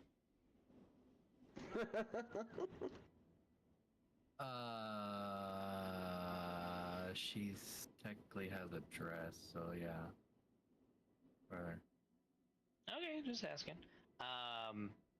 Damn.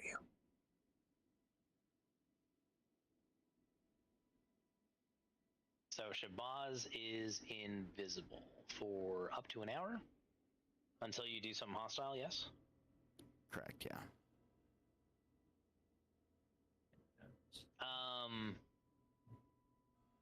All right. So obviously, if anybody can fly, there is enough clearance that like flyers can not give a shit about the chasm. They can just cross over it without any problems. At least. I can do a pass of that trace if you wanted anyone. I can jump that, I think. I would also. I would also like to point out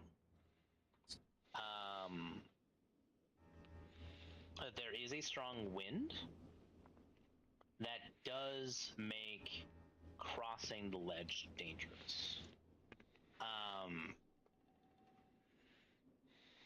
If you are moving along the sides, right?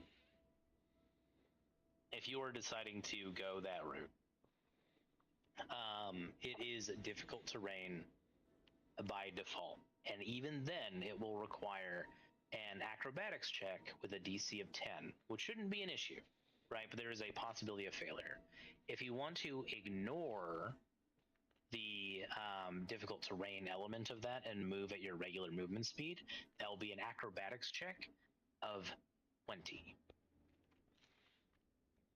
You said it was athletics to jump it. To jump, yes. If you do jump, yeah, you are foregoing a stealth check. Oh. You will be discovered if you do that. And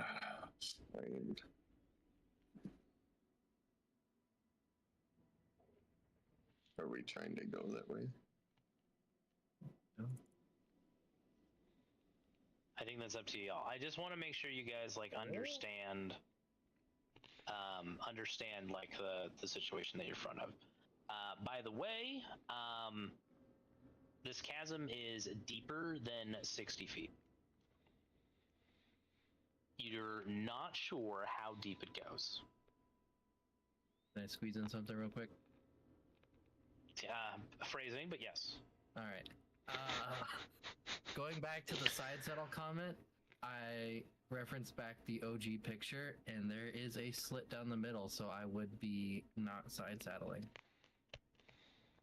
I'm trying to share the picture. It just cheeks out.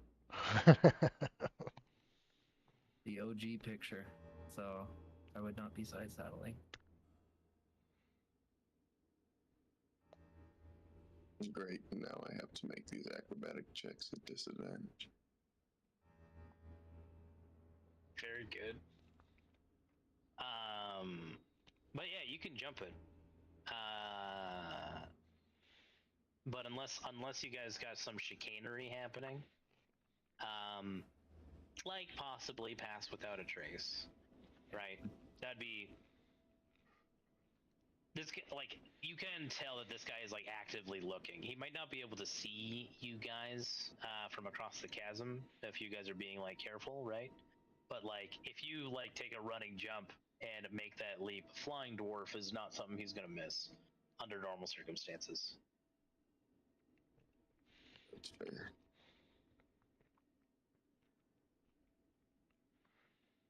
So what is the plan, gang? Oh. Okay. No. Wait. There is also one. Sorry, there is one thing that was very important with Jex's perception check because it was very high. They're being relatively quiet, but on the other side of the chasm, Jex, you hear that there's the occasional like cough, shuffling of feet, clinking of chainmail, and you also hear the crackle of electricity every so often and the smell of burning ozone, which hasn't been like out of place down here, but here it feels more like deliberate, like they are in particular places. With 18, you estimate that there is about, you're guessing, a dozen goons in the direction of that cultist. Right? He's just the sentry. You can count on there being more beyond him.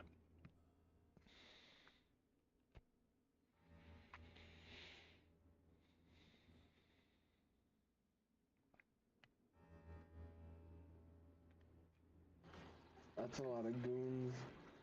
Okay. I have an idea. But Teddy, you said there's winds rushing down from these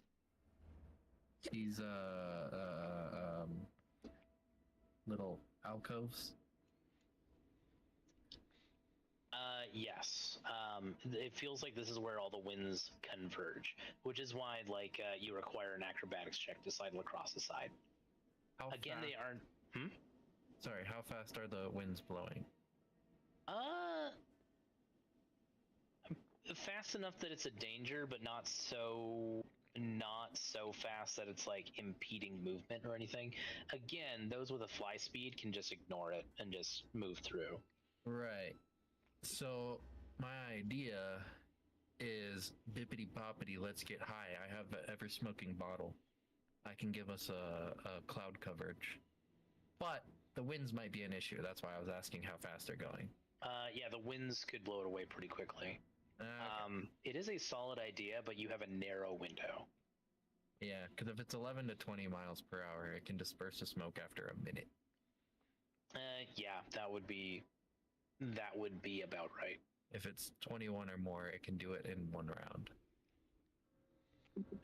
It's not 20. Okay.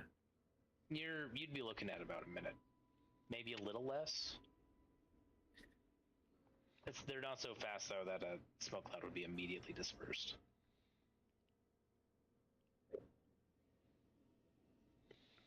We could just say ball to the wall, and if there's going to be a serious action, I could magical girl transform, and then all we have to worry about is Hargrim getting across, and the bobs.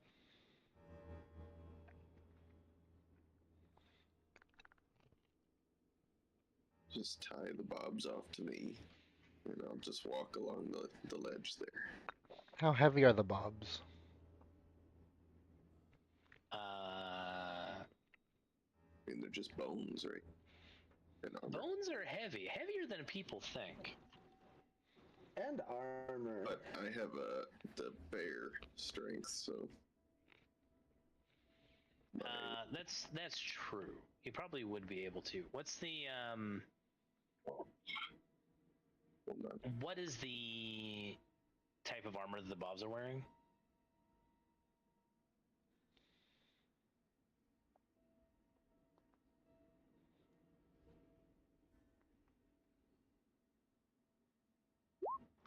Scale mail with shields.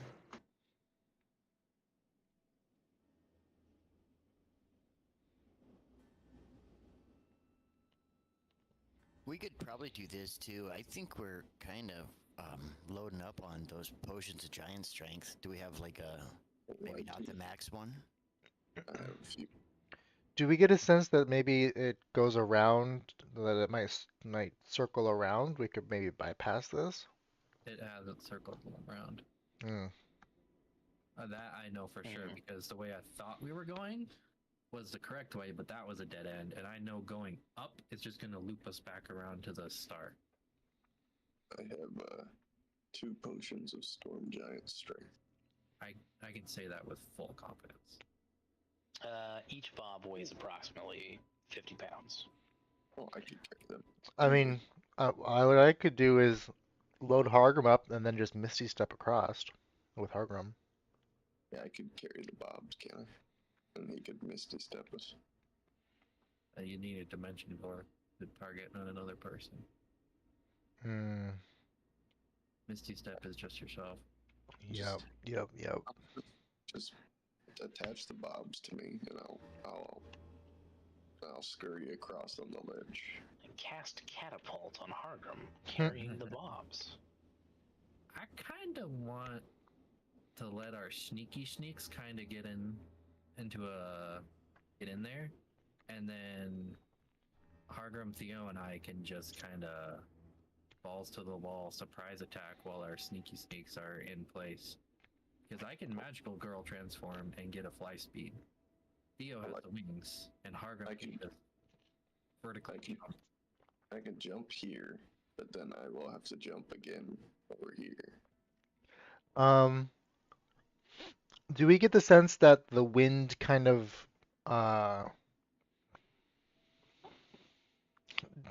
is it a vacuum or is it a blower from the cavern?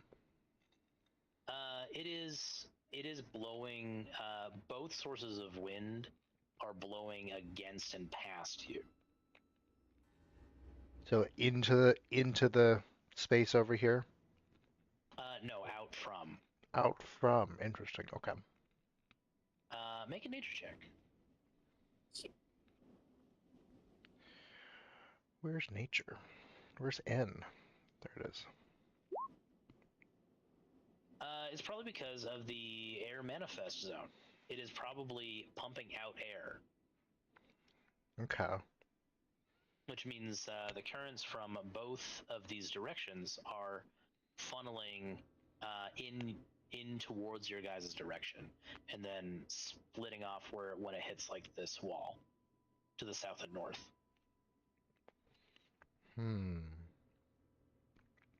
That's conjuration. I can't hide you guys from that one.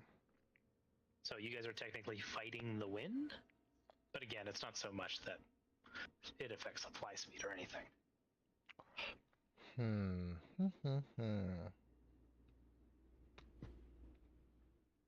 We have a rope of climbing. So, I have a fun spell called Cloud Kill. If I can see somewhat into the chamber or hover around, I could cast Cloud Kill. It's a 20-foot radius of basically like poison gas. That's true. It will be pushed in your direction. It will return to you by the way these winds are blowing. Okay. But yeah, you could absolutely do that. And it's concentration, right? So like, Yeah, before it gets to you, you could just like I could drop go it. away. Yeah.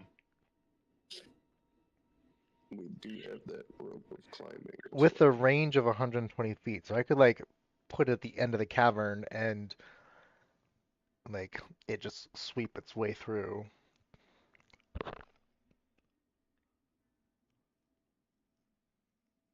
That is true. That is true.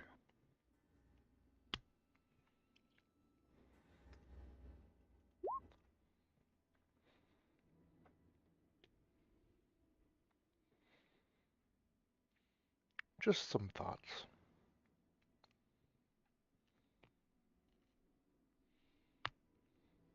I wouldn't be able to like, shield anyone though. That's the thing. It's a conjuration spell, so.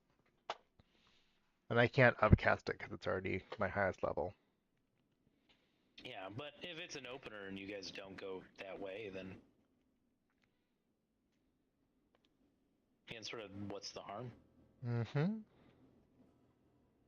Unless, of course, they have hostages.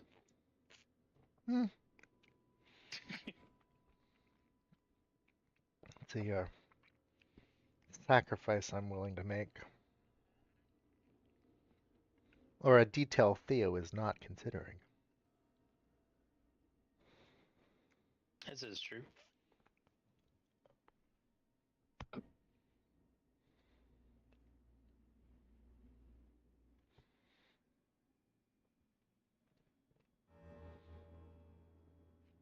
I don't know. know. I say Hargrim jumps over there and we just start bashing heads. Ah, I'm here. Bash. How do we get the bobs across the? I thought you were gonna take him with you. Yeah, you can jump yeah. with the bobs. I'll jump with the bobs on my back. Wait, they don't need to breathe, right? Nope. Can we just shove them in my bag of holding? And then bomb them?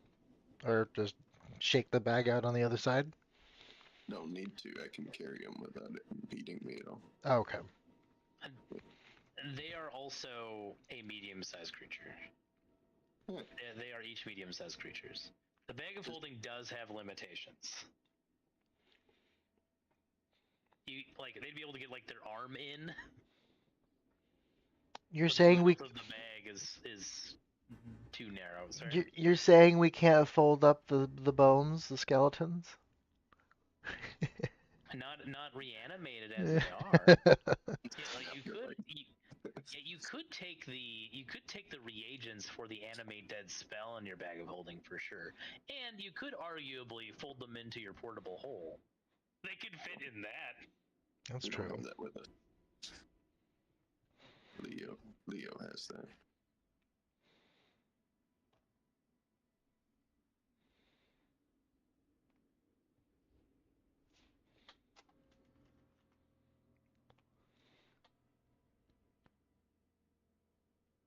That said, though, it's your guys' play.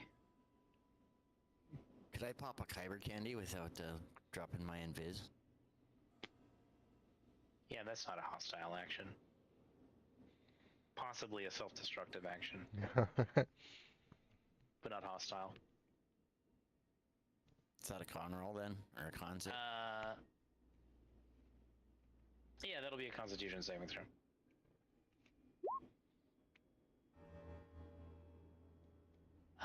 19 passes your current DC. You are high, but you are not adversely affected. And so is the bard. Oh, very good. Healing items, healing spells, anything like that before you guys do what it is you guys are going to attempt to do?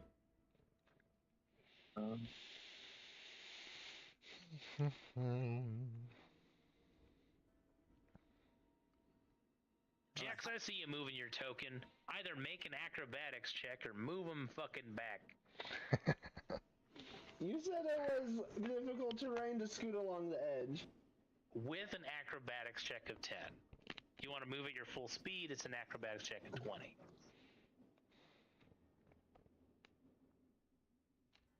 Scoff isn't at you, very but luck high. is gonna...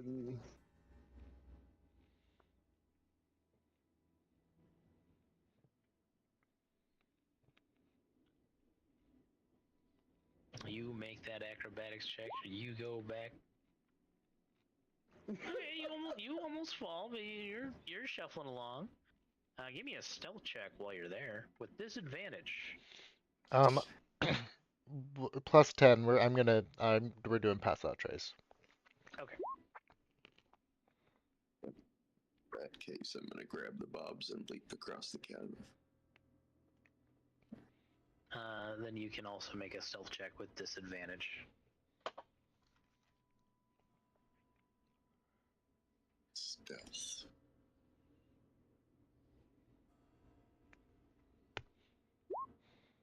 Plus 10, right? So 17. 17. I need a Jax's stealth with disadvantage as well.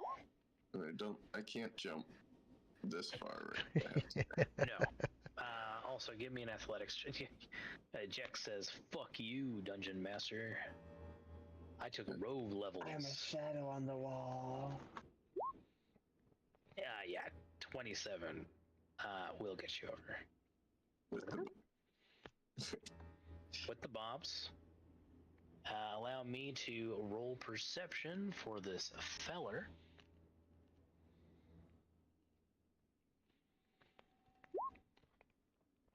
Not good. He didn't actually have disadvantage, but we take the first rolls in this house. So that's a 1. So, do I He have just to happened make, to like close his eyes and yawn at the exact moment he jumped across the chasm. do I have to make another jump to get to here then? It will be, yes. Okay. But as soon as you do that, even with Path Without a Trace, your stealth will be broken because you will be directly in line of sight. Alright. The Bobs will more than likely like have to shove this Howling Hatred guy out of the way. That's fair. I'm just gonna look at Jax making his way slowly over there, and I'm just gonna nod my head. And I'm gonna jump with the Bobs. Right now? Oh yeah. Okay. We've been sitting here. Okay. Very good. Oh, could I move before that? Sure. I just wanted to move up here. That's fine. I will ask. Like, I thought there was going to be a cloud kill plan and stuff. There we go. I mean, is that the plan? I wasn't sure if that's what we're doing. Where I'm focusing on Pass Without Trace right now, so maybe when we get to the thick of things, I can do something else. Okay.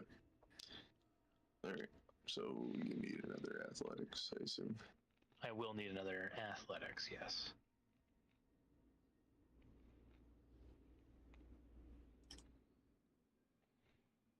Wow. Okay, before you move. Okay.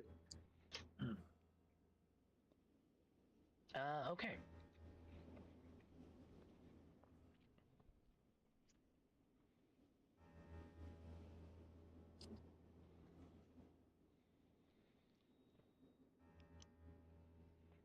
I was bamboozled.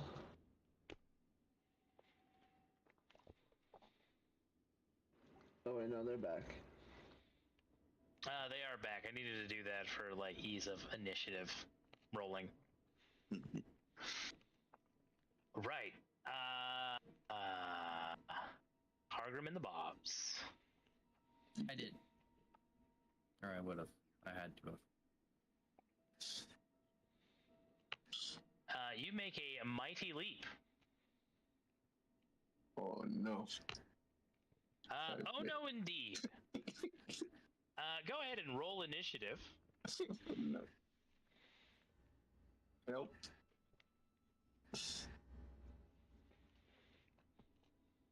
Oh no. Everybody or just Hargrim? Everybody now. Although you can consider yourselves stealth if you do the right rolls and everything, but for the purposes of action taking. Meh. Don't need stealth anymore. Why stealth when you have a magical girl transformation? You are correct. You want the opposite of stealth, from what I understand.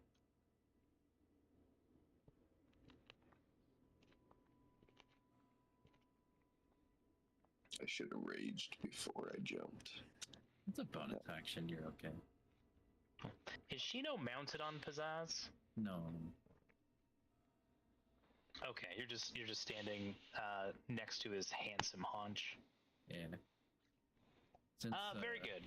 Shabazz and Pizzazz went invisible, I just kind of... I'm in the same square, but not mounted. So here is what has occurred. Hargrim, what's your dex score, by the way? It is 12.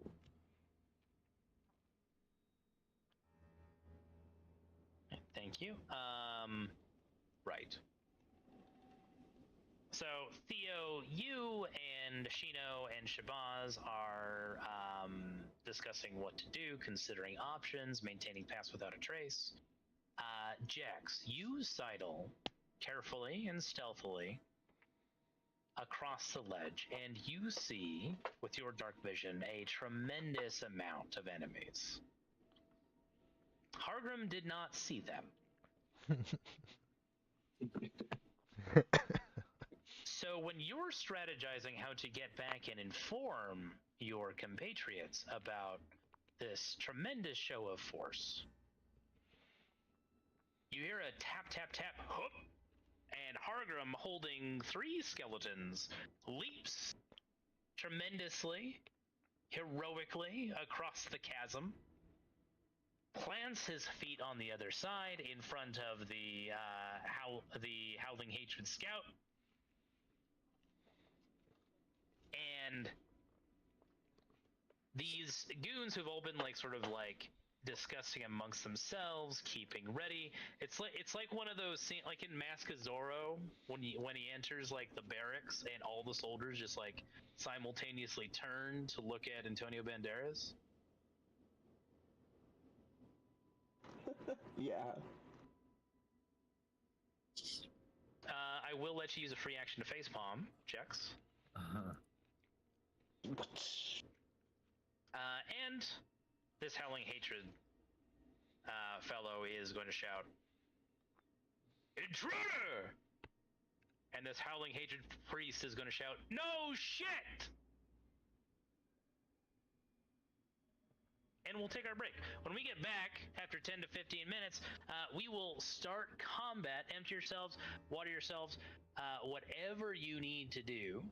And when we get going, it will be the bad guys kicking off with the first turn. See you guys in a little bit.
have returned.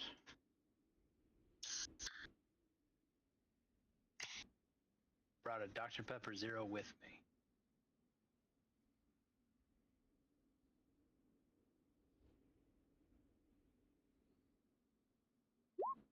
Welcome back. Thank you. I hope you roll really well on these upcoming athletics checks. Me? Yeah. Oh, try to shove me, yes. That would make sense.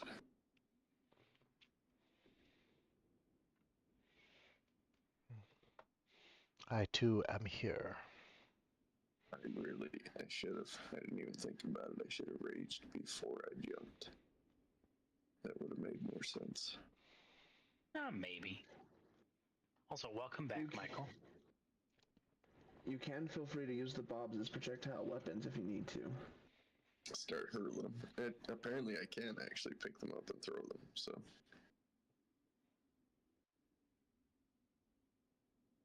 Also, Teddy, why does Dr. Pepper Zero go so fucking hard for a zero sugar soda? Because somebody out there at Dr. Pepper headquarters feels real bad for diabetics.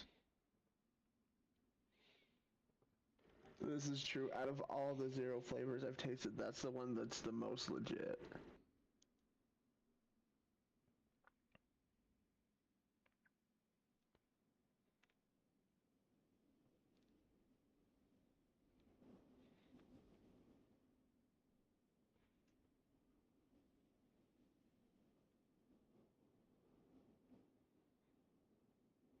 It is quite tasty. Honestly, I kind of hate the taste of regular Dr. Pepper now. Like I've been off of sugar for so long. Soda. Yeah, like I've been really craving a Mountain Dew. And I was like, I'll just take like a little sip of Mountain Dew the other day, just to like get the craving, and like I could almost like feel like the sugar granules. It almost felt like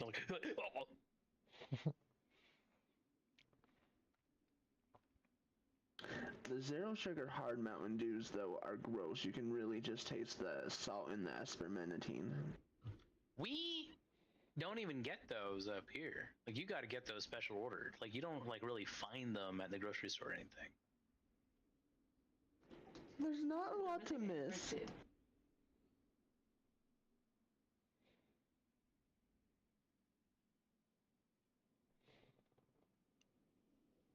Yeah. You gotta talk to the Dr. Pepper people.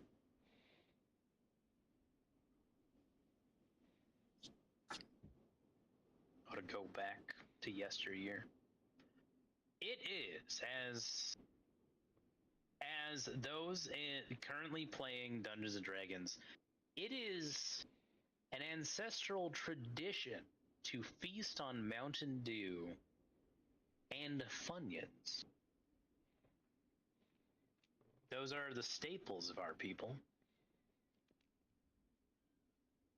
For better or worse.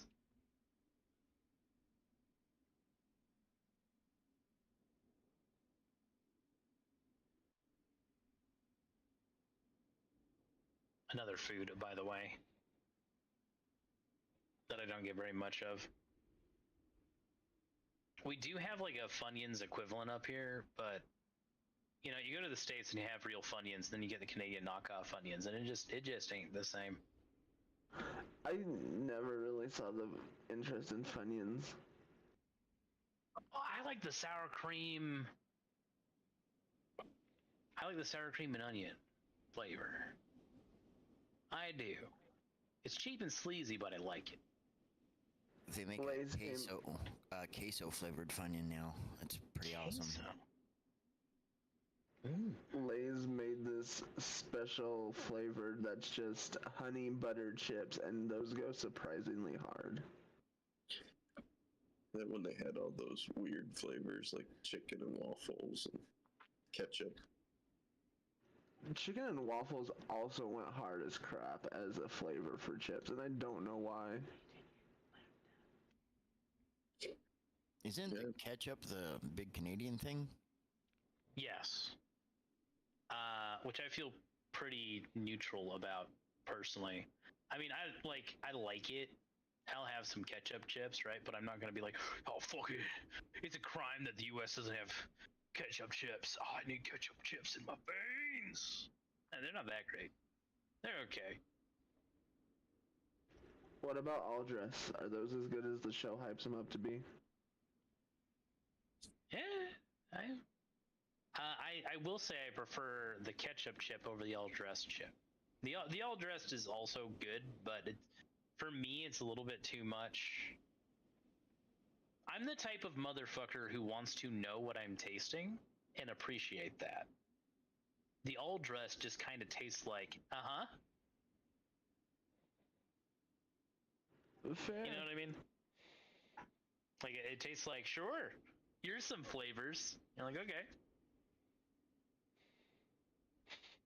Do you go in for the poutine? I do go, well, not so much anymore, but that's, yeah, I mean, I would if my body was still accepting poutine in a non-harmful way. You bet your fucking ass. Gravy, cheese, and potato, you can't go wrong. It's delicious. But seeing as we're all here, shall we continue, friends?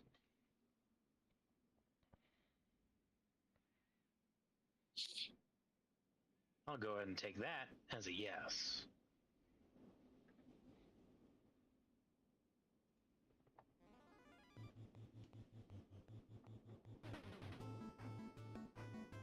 First things first, we have a flux charger. I'm sure you guys remember these entities.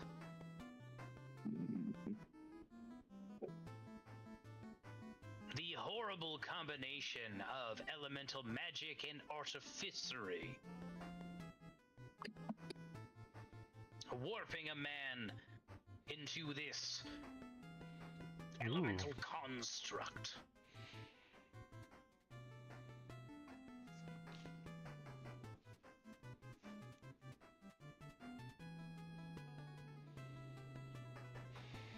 And will cast on Hargrim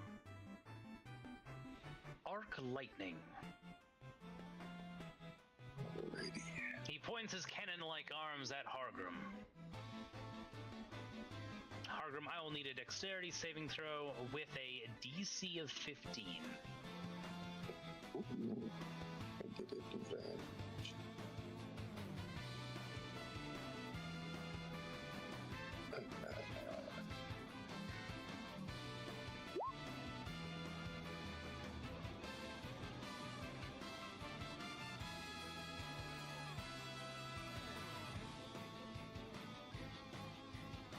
Wait, pardon me. I had forgotten how this ability works. It's gonna hit you as a critical. Sorry for the fake out. You're going to take 29 lightning damage, and I would like one of the Bobs to make a dexterity saving throw. Got you, boss.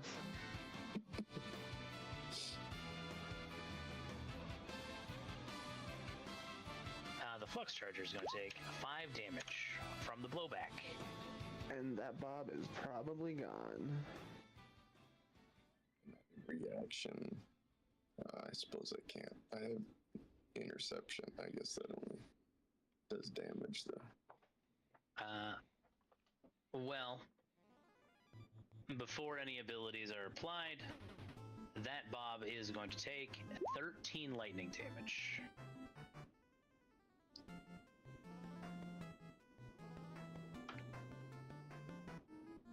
That's the wrong one. I'm sorry. That was to ignore that. It was this one. Sorry. No worries.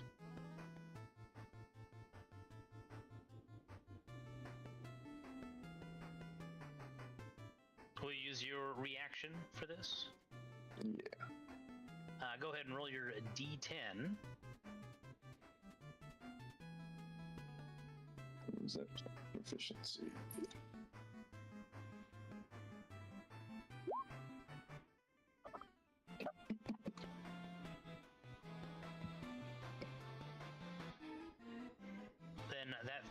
is reduced by 8,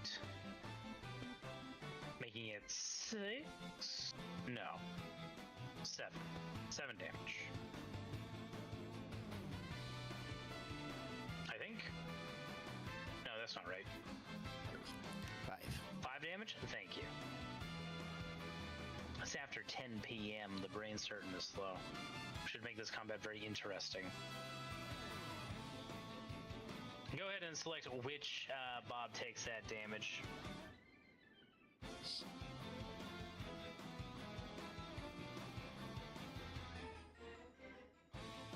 So I do like a cool twirl thing with drown and kind of deflect some of the lightning that would have hit him. Hell yeah, I love it. This hurricane is going to throw a storm boomerang at this Bob right at the back.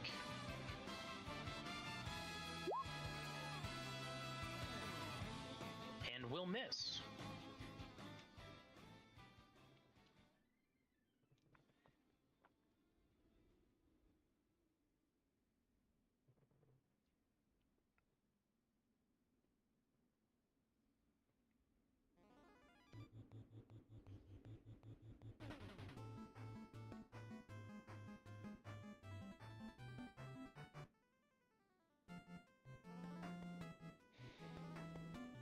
However, this storm boomerang is going to come over here.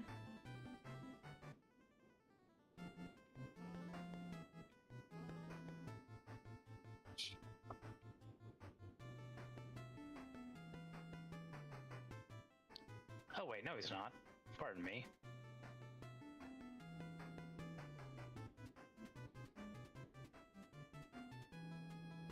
He is going to cast a Dust Devil.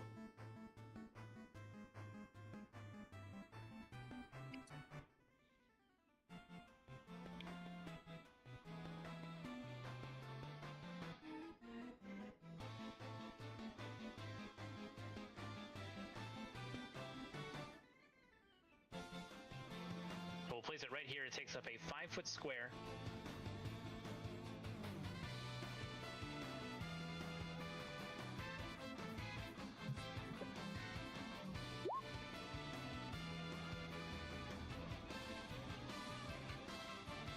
And so a 5 by 5 foot tornado begins to kick up and twist and thrash right next to you, Hargrim.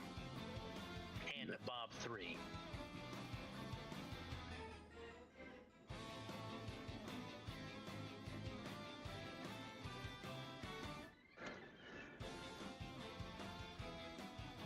The priest is then going to back up with this movement action. And so if anyone... The Dust Devil didn't do any damage. You can put that Bob back. No, you said one Bob took damage from the lightning. I'm pretty sure it was over his 13. Oh, but no, he reduced it. Hargrim reduced it. It was only 5. With interception. He only took 5 damage.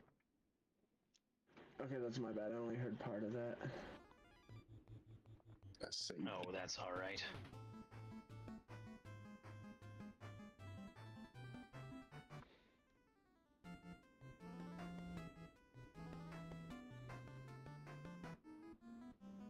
Jax, it is your turn.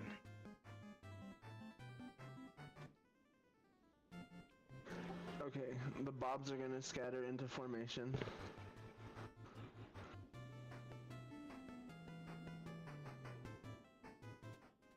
Step forward.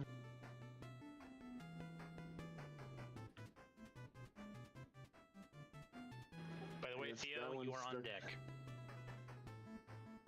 Sorry, go ahead. So I guess that Bob's stuck there because of the Dust Devil. And then I am popping...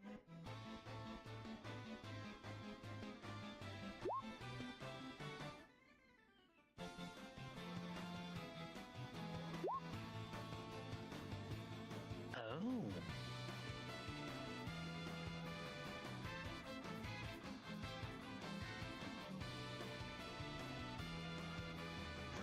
And then I want to do arcane freestyling. What would it cost me to do Thunderstep, but instead of doing damage on leaving, I do damage on arrival?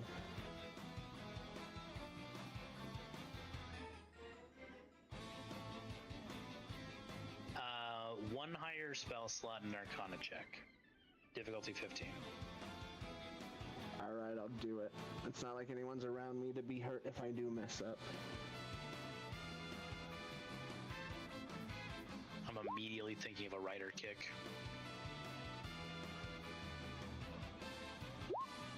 So you're giving up that 7 extra damage, by the way, by attempting this. Yeah, I figured.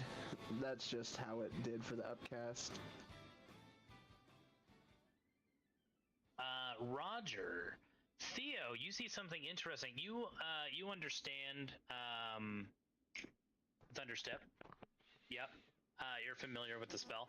Instead of the bang that would propel Jex, you see Jex almost like lifted in the air when he jumps, and there is like a crackle of electricity around his feet. And where do you aim to land? I'm thinking right here. Theo, in the darkness, you do see sort of like a crackle of electricity where you'd assume there'd be ground.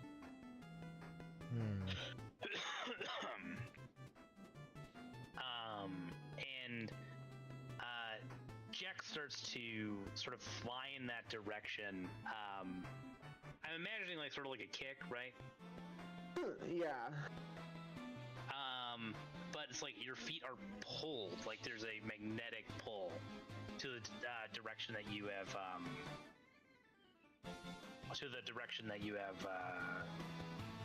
determined. Constitution saving throws, eh?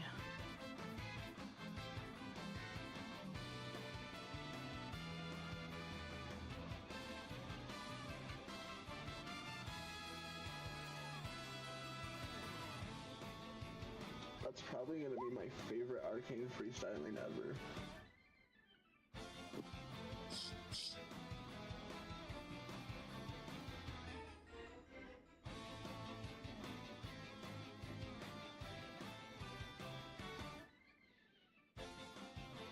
Your DC is 16 or is it 17? I'm pretty sure it's 16. I don't know if I have a +1 anywhere hiding.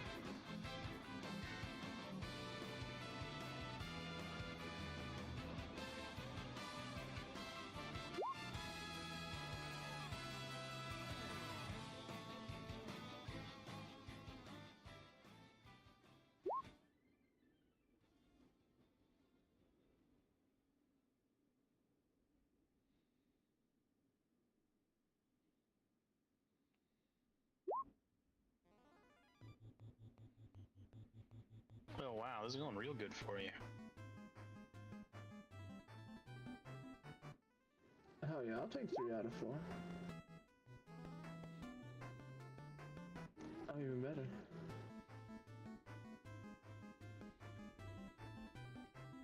That is 17 damage, yes? Yes.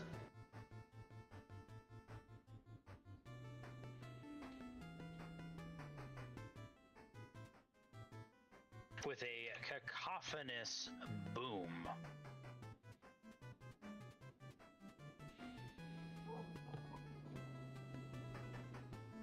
You deal a total of 17 damage.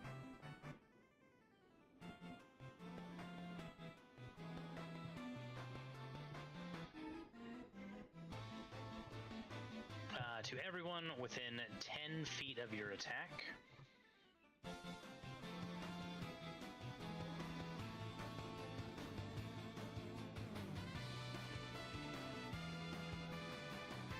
Even though he saved, the Howling Hatred Initiate didn't have enough health to survive the attack, even though he passed.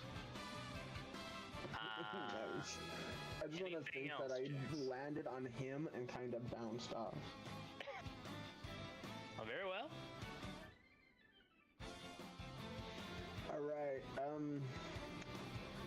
I guess all three of these mobs are just gonna curb stomp this one.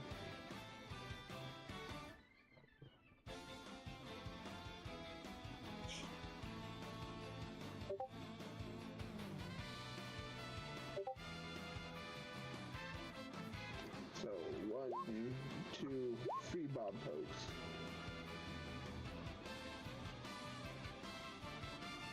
Versus this fella right here. Yes. Okay.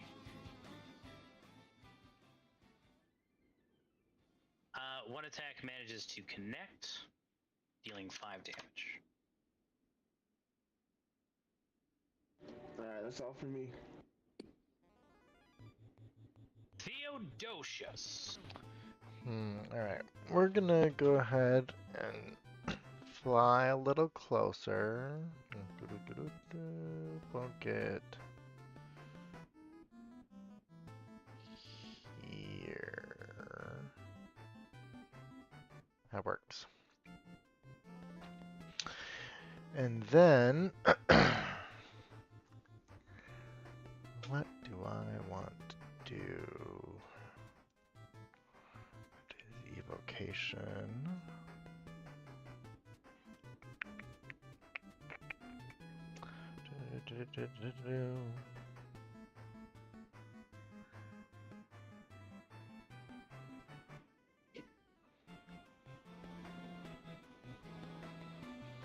Okay.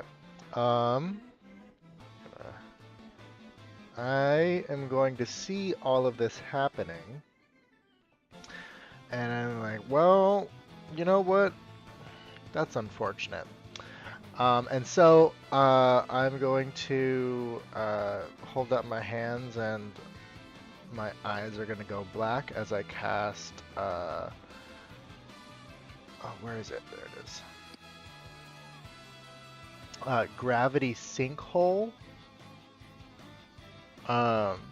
And hopefully we can get some people to get pulled into the sphere. Well, very good. Let's see it. Constitution saving throw. And that's actually going to be 30-something damage. Oh, yes, because you get to add a little bit. Yep, and then if there's any allies in there, they're safe. They don't have to roll. Evoker privileges. So 32 points of damage total. Hey, would And you link up the text of that spell too, please? Yeah. Thank you.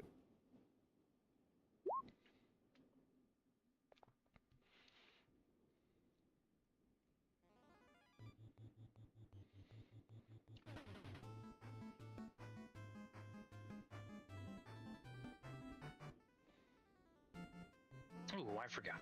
This guy over here has resistance to thunder, so he actually will recover some HP from that attack. Previously checks. That's fair. I expected some of them for that.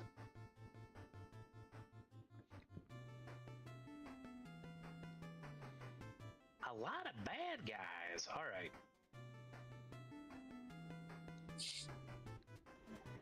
I don't know who this dude in the top corner is, but he kind of looks like a bro. Looks like a conehead. We'll get to him. So what's that total damage, by the way? 34? 32. 32? Well, that's going to make a lot of this fight easier.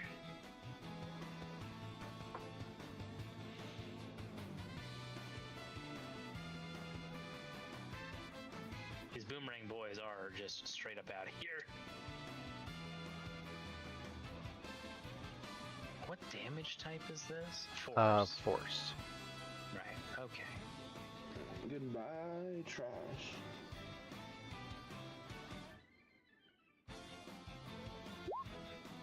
Oof.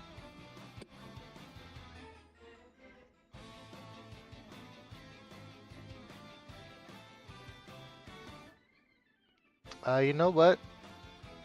we're gonna silvery barbs that natural 20. Do you see him? I don't know. Do I see him? Yeah, you do. Alright, I see the silver barbs. Let's see here.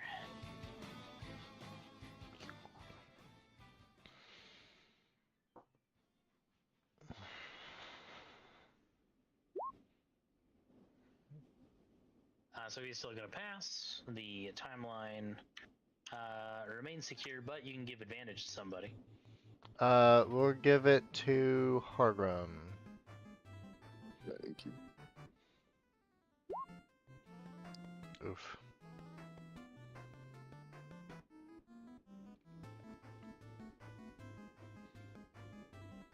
These Howling Hatred initiates, even if they roll the critical, do not get to survive. They don't have enough health. Sweet. So looks like anyone who failed gets pulled to the center, and then anyone who saves just takes half damage. You say that, but you did 32 damage. Mm-hmm. So,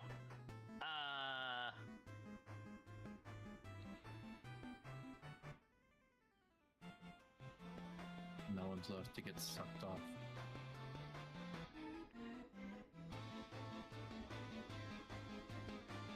well, we'll see. Okay, this guy is brought to the center. This guy moved 5 feet, but also took 32 damage. And then just 2 more checks.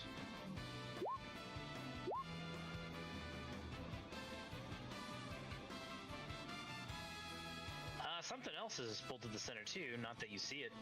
Well. All right, and then, excuse me, that will be my turn.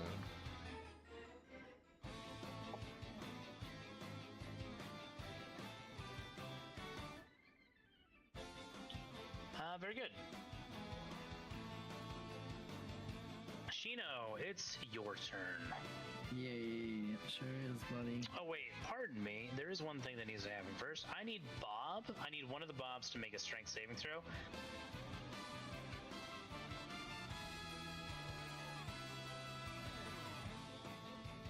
Oh wow. That's pretty impressive. Let's go, Bobs.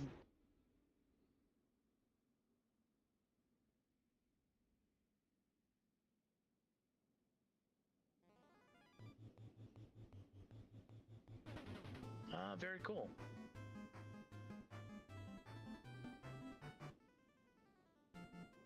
Just double checking some things. All right, yeah, that does beat the DC. So Bob is not pushed back, but is gonna take a D8 bludgeoning.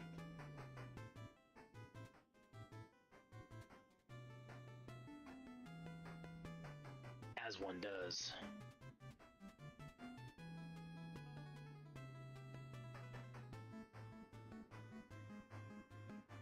Oh, he's destroyed anyways? Oh no!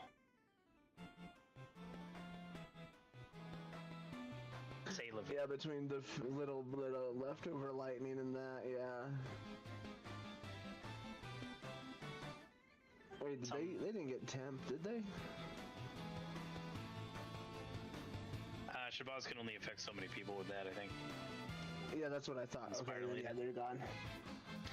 Shino! Okay, it is time. Okay, I'll wait. Oh, yeah, go ahead. Oh, I thought he had something else. I'm just learning the music.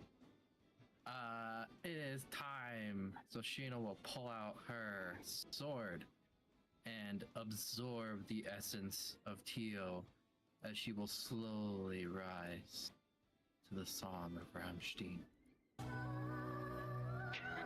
Oh, very good. Soundboard privileges. Sure, And we're something. gonna- Revoked? No, it's fine. And transform into the succubus. Because that gives me 40 feet of fly speed. Oh, now I can see things. Which is here. You had to go away because this is also concentration. But that's okay. That's okay.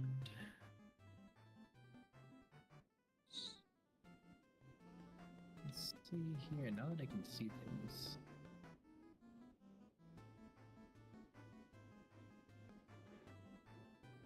You're also immune to the charmed condition? The lower planes. Yeah, you're immune to fire and poison or radiant necrotic. Which one is it for the... I'm assuming lower planes is poison and fire. yeah, you can choose fire and poison or radiant and necrotic. Oh wait, no, I see how... No, never mind. Pardon me, I'm caught up now. Pardon me. And you're immune to the poison condition. I see. The text is formatted weird. It confused my brain. Actually, how big is this radius? 10-foot radius. No one's around Hardham anymore. She is one of the coolest Pathfinder characters, in my personal opinion. I can do this. I have a hard time not doing her run specifically each time. We're going to Wither and Bloom. But we both know that's not the transformation Shino picked. No. We're gonna Wither and Bloom, 3rd level, affecting all those jobbers, and Hargrim can regain 2 hit dice plus 4. Woo. Thank you. Shino's definitely channeling a Morrigan thing, and that's me being optimistic. Damage type, since it's 3rd level, can be psychic. I have to roll those, right? It's not just the... Yeah, I believe you have to roll them. Here, let me, You're good. 9. Constitution saving throws, alright. Yep, spend and roll. And plus 4, yeah. Yep, and then it's plus my modifier. Well, that 20 passes. DC is 16 because Wither and Bloom doesn't know how to work properly.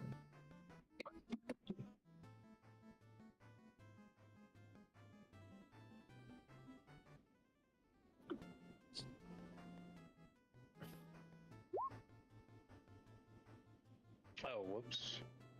That's a failure anyways. It would be a 12, not a 13. Okay, so the damage is 14. 14 psychic, yeah. Half on a success. I believe so, yeah. Ah, very good. Yep, half on a success.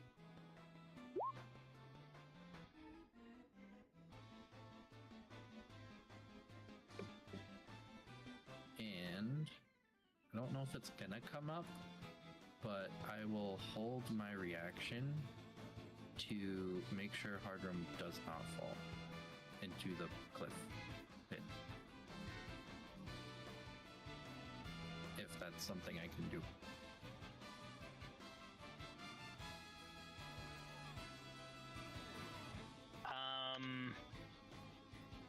It is not, because you already used your action. Can I hold my reaction? No. Okay. That's fine. On the virtue that they are reactions. But you don't really have like a feat or anything to make that a reaction. Nah, that's fine. Then that's it. I've done my movement and my bonus and my action. So like mechanically, what that is strictly speaking, that would be like the aid action, like to help a companion up, which you would need to declare you're holding that action, which is unfortunately an action instead of a bonus action. Okay. Yeah. That's fine. Those are mechanics there for anybody paying attention. Spectacular turn. A lot of these guys took damage. A lot of damage. Anything else from Shino? Oh, that'll be all, Capitan.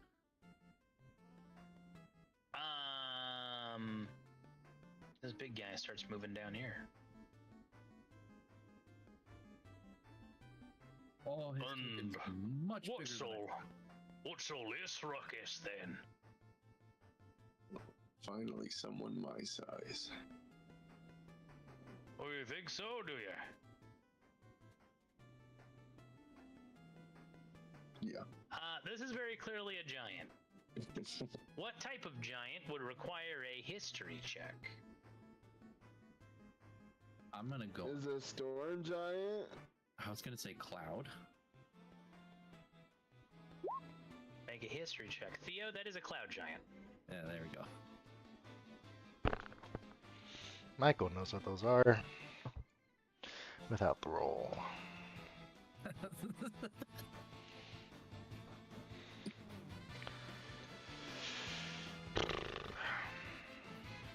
You're setting yourself out to be a problem, eh? He's like looking down at you. Hargrim, hands on his hips. Perhaps. All right. You look pretty fit and hale. Would you say that's the case? Yeah, I mean, you do too. Maybe after all this is done, you show me your workout routine. Oh, this is all natural. I barely hit the gym. I'll tell you what, though.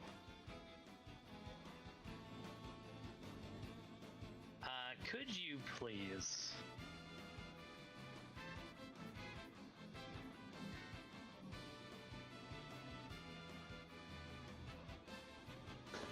Make sure you get his toes for the potion. Make a strength check. Not athletics. Make a strength check. Okay.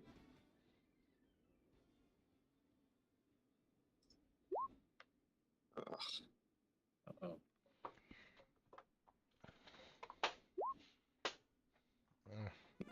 Not raging. Sorry. You are... raging would actually not have helped here. I Well, would have given actually, yeah, it would have given you advantage. Yeah. He's gonna point at you, and he's gonna flip you over. So your boots are in the air, your beard is in front of your face, and he is just going to make a sort of like circular motion with his finger and then point up. And you are going to shoot up about 10 feet in the air.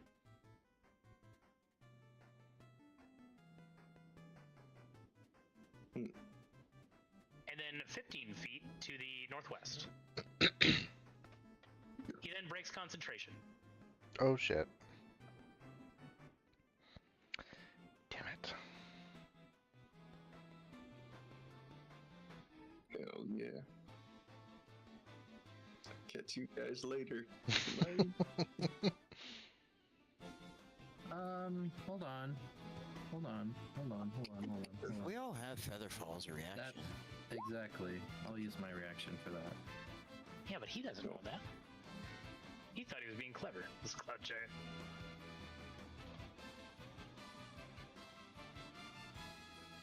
And just so we're safe, I'll target. Yeah, whatever. It's fine. I'll certainly get Argon with that.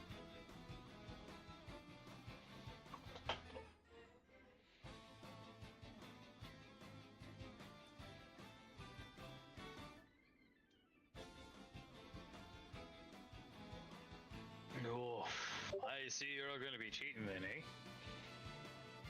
eh? As Hargrim starts drifting to the bottom. Hargrim, you will learn that this is a 100-foot deep chasm.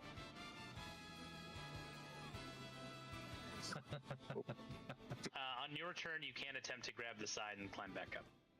Yep. As well as like whatever else anybody else decides to do. But you are floating down.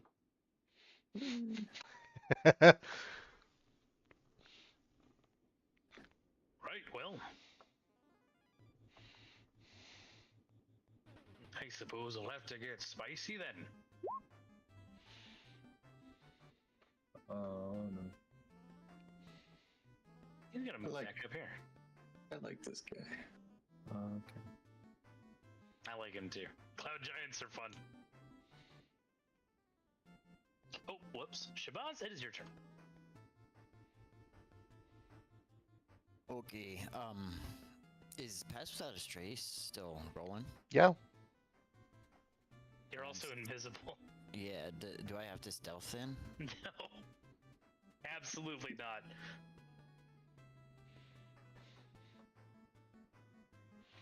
There is nobody in this current combat who could possibly detect you. Not without a natural 20, and I don't want to go through the process of seeing. At 5% chance, fuck off. Yeah, just go ahead and take your turn.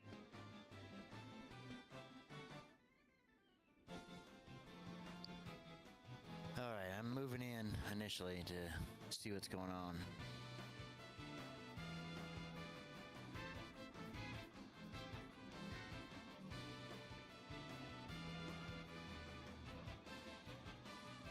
Very good. Also, just so it's stated, if anybody does fall down the pit, that is, I mean, Featherfall makes it negligible, but just in case it does become relevant, that is a potential 10d6 damage, for the record. Hey, even at max, I'd survive. Isn't that something? Yeah, it's 1d6 per 10 feet, so 100 feet, 10d6.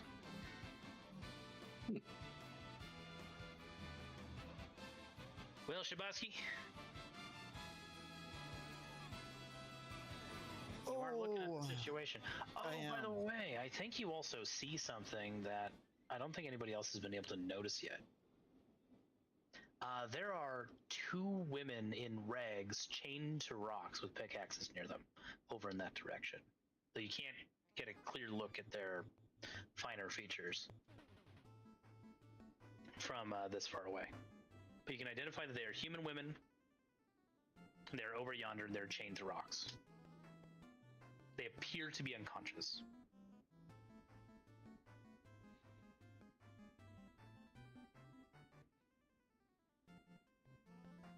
All right.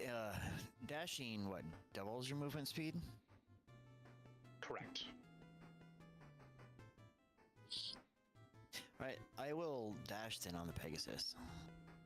I think I'm at 45 now. Very good. What's funny about that is in any other terrain, I would have said that there's a chance that they might have detected you by like your movement and like the beating of the Pegasus wings and stuff. However, you're in a huge fucking wind cavern, so all the sounds your Pegasus is making is just like normal sounds.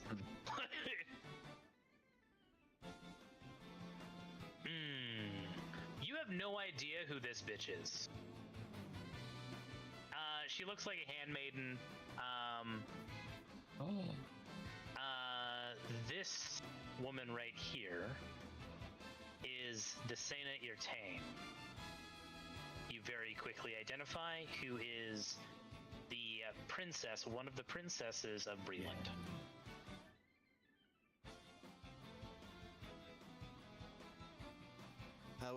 Telepathic bond's still going, right? Yes. I would let everybody know that. That seems like it's important. He is. I don't remember why though, because my notes won't load. Here's a refresher, real quick. There was a missing delegation after the attack. Desena Irtain was going to come to Sharn to assist with the first Devastation Orb attack, right? Like as a political leader, right? And to try to do what she can and ascertain that that information.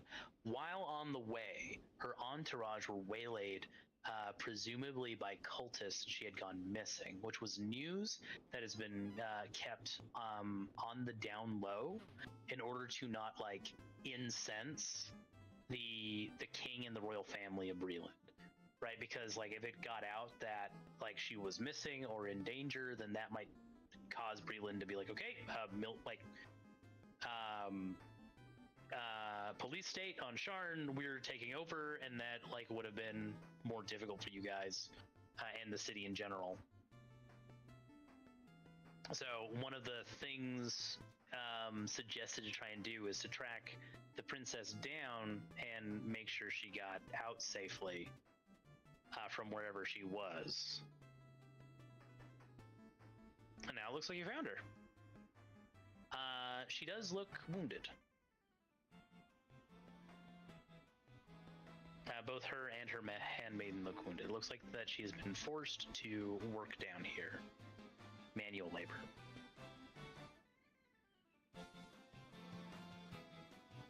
Though you'll need to do like a medicine check and stuff to really figure out if there's anything else going on. Any bonus actions or anything? Have I used my action yet? You dashed. That was my Pegasus dashing. You motherfucker, you're absolutely right. I sort of feel like that should be like a player action to command their steed to do something like that, but you are absolutely right. What would you like to do for your action?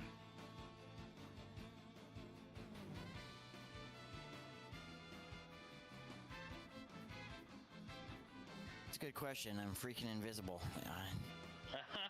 It does limit your options.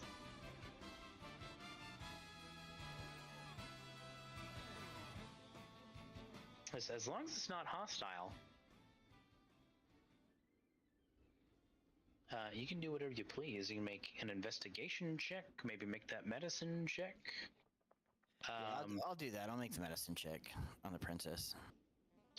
Do you know what's wild? You can do healing spells and stuff without breaking invisibility, which I think is kind of wild. Doesn't invisible say cast a spell? Hostile spell, isn't it? No, I could be wrong. It's been a long time. I think it might be greater invisibility you're thinking of. Oh yeah, that is probably it. That is probably it. Okay, make that medicine check.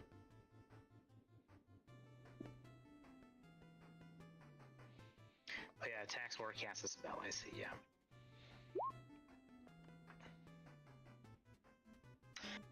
So what you can tell is that the princess has been harmed. She has been tortured, but with the combat happening behind you, you don't really have an opportunity to really look. She has been down here for a while. The shackles on her wrists and feet are like ankles are digging into her skin.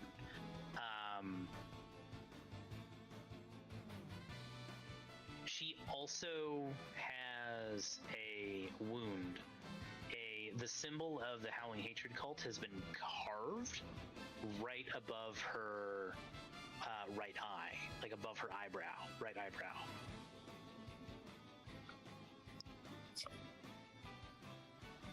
And it's like just scabbed over. She looks like she's been through it, but like any specific major injuries that aren't like obvious, it leads you at the moment because it's there's things going on.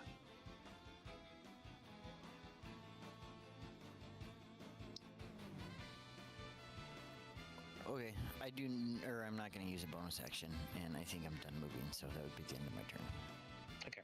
I will say one thing. It looks like she is not going to rouse to consciousness on her own. Someone will have to rouse her. Smelling salts or something, right?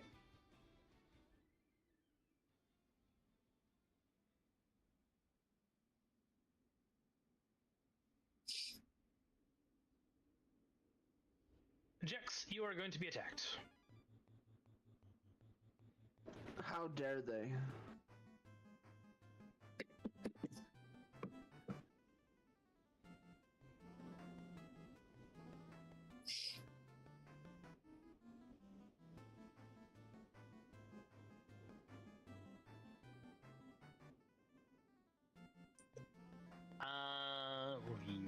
Yep.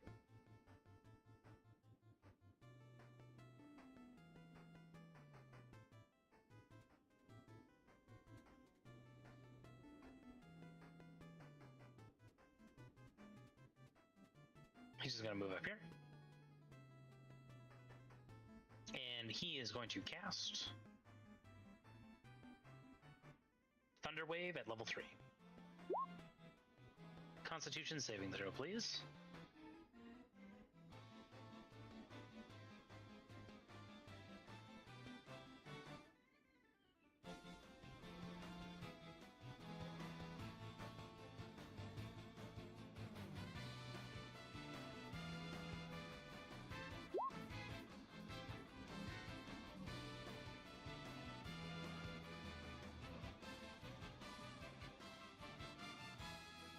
Oh no.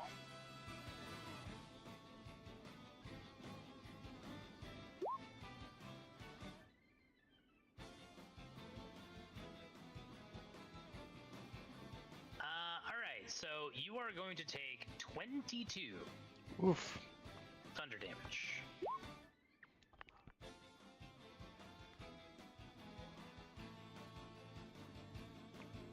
You are going to be pushed back 20 feet.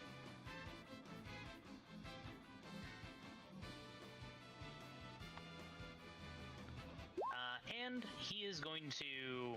His artificery is going to fuck up on him, actually, and he's going to take 9 damage.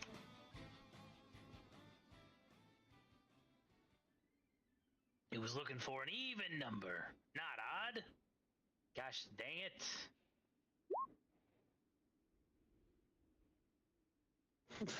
That's funny.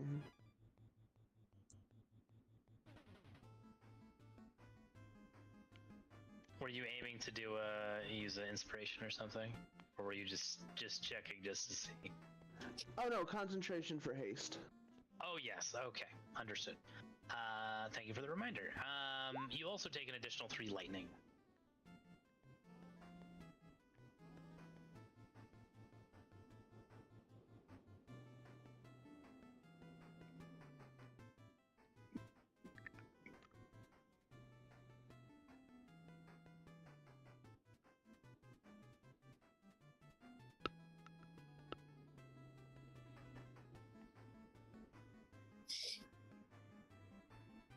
The second healthier flux charger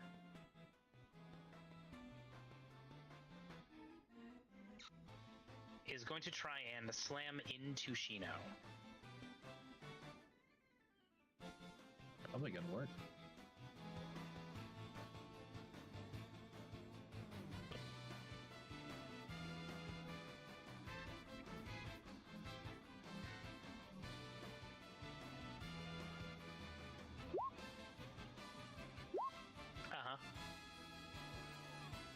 Green Flame Blade? No, I was trying to open it to read it and I just accidentally clicked. That's fine. So Shino, it looks like both of these attacks are going to hit unless you have something fancy. The first one takes you off guard, dealing a whopping 39 damage between 21 bludgeoning and 18 fire. For the first attack. And then the second is going to do 19 damage via 11 bludgeoning and 8 fire. But you have immunity to fire, yes? No. Your form. Oh shit, yeah, you're right. Okay. So that first attack is 21 damage bludgeoning. 21.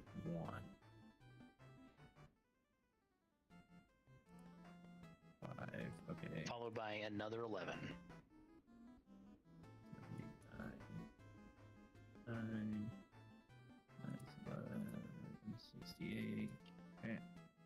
Does your transformation require concentration? Yeah, I just was working out health real quick. Mm-hmm. Oh, good. Hey!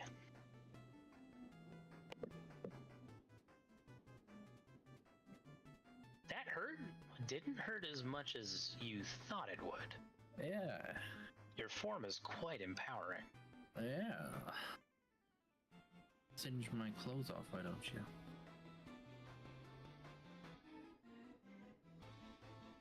Unfortunately, they are immune to fire damage.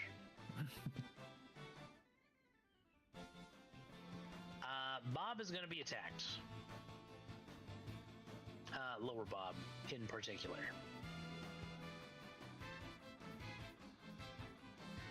Bob dies. Wow.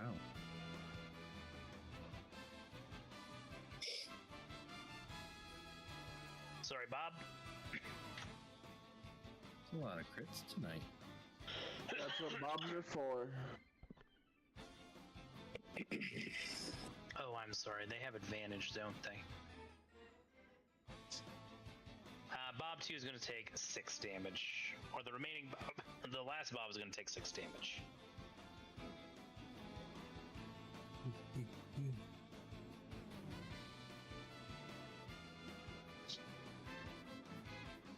Next we have the Sky Weaver. What do we got, Sky Weaver?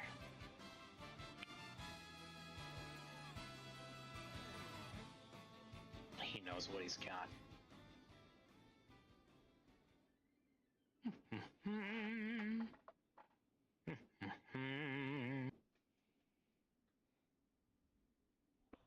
Uh-oh. Yes. That's a lightning bolt.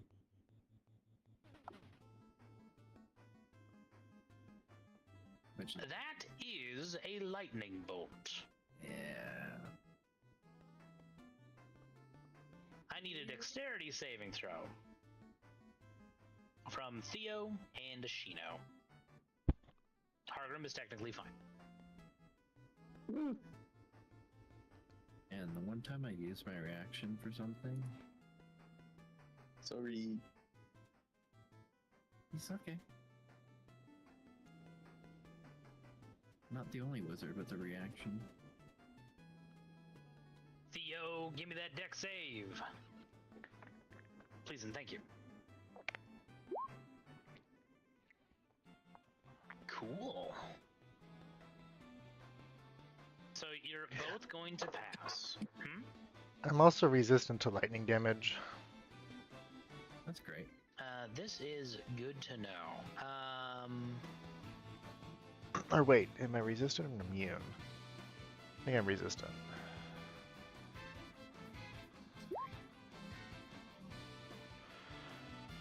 Good lord.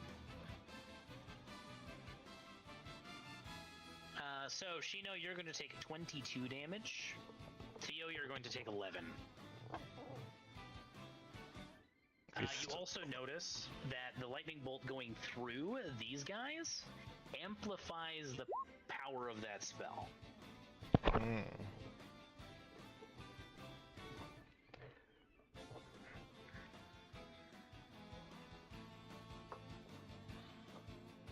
Theo, can I get a concentration check from you? For what? I did still using my temp HP. You're still in your temp? I guess you would be. Never mind. We have a Feathergale Knight who's going to come up here and attack a Bob.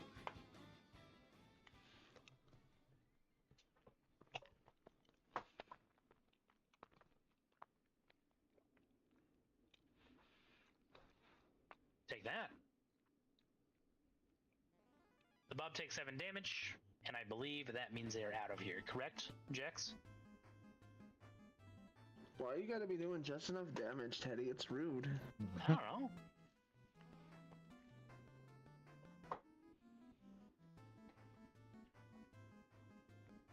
Just how it's gotta be. This Feathergale Knight is also going to come over here. How high up in the air did you say you were going to be, Shino? Would you still be in melee range Yeah, I would be from him on the ground? Yeah. I'd be level with the ground because I wanted to be behind Targrim. Well, the Feathergale Knight is going to take a second swing at you. That's fine. That meets. 10 slashing damage. Getting bullied. This is why I don't magical girl transform.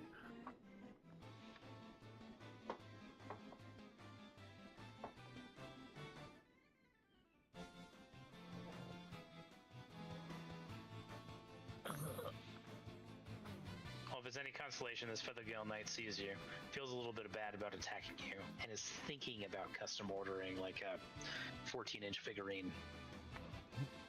Yeah, I would too.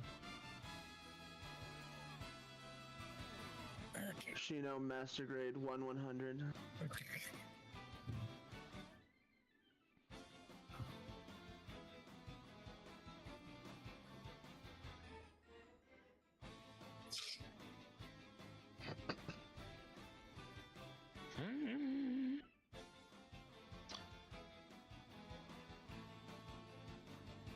Jex, you're gonna be attacked. Surprise, surprise. Surprise indeed, they have advantage.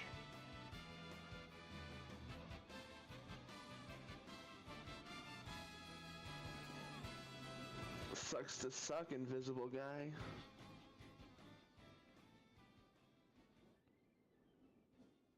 You literally roll with the punches. As you feel from an unseen source strikes coming at you, and because of your blade singing, you have high enough reflexes to sort of like mitigate the damage. You definitely know something invisible was there, and they attacked you from the south.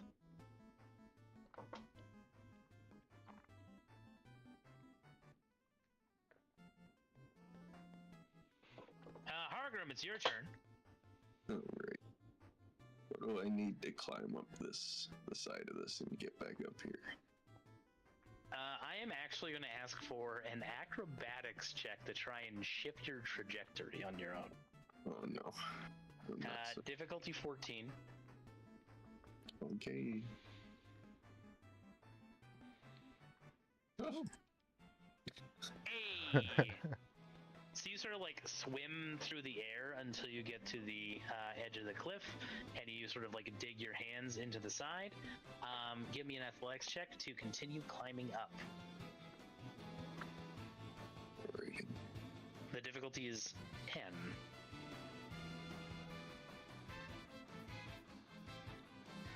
Spending 15 feet of your movement, you are able to get back up to a safe ledge. Okay. Can I... Alright. We gotta help Shino out there, don't we? I didn't want anybody how to do anything. I'm gonna check drown at this guy.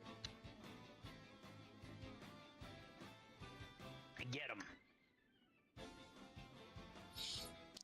Drown one hand. You know what? First off, we're gonna bonus action rage, actually. Let's get that out of the way. And then I'll check drown. Very good.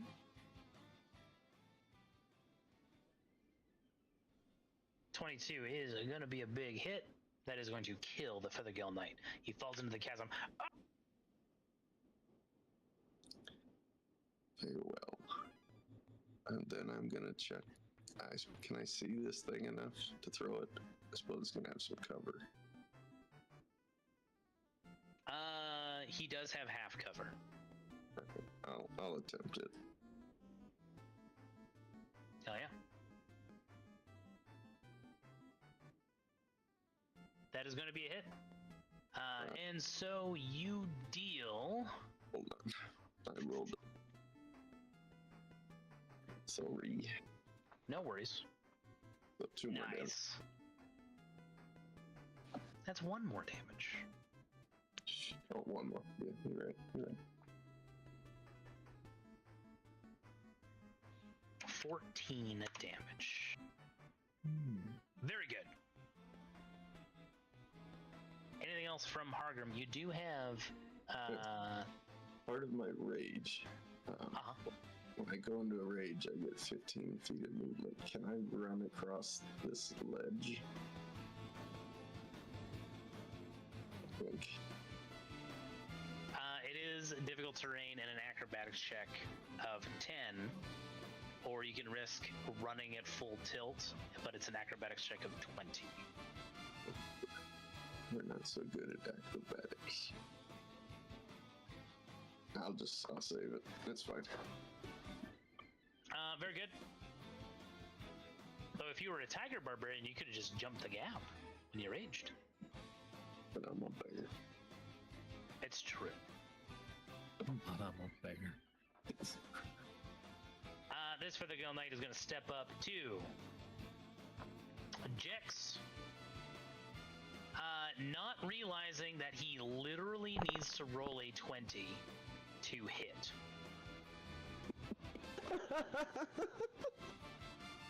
Let's see that 20.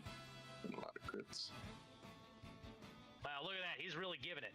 Damn, he really almost got there. He is doing his best.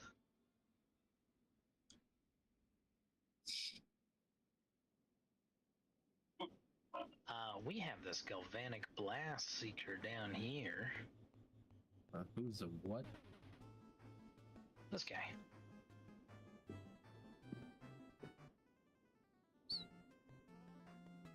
He looks like this.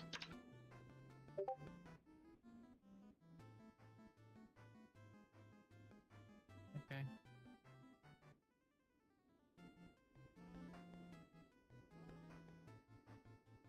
And he's gonna make a gust-propelled leap.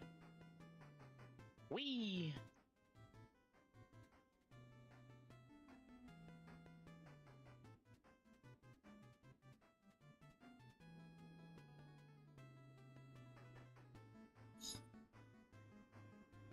And he's gonna cast Lightning Bolt just for Jex. Oh.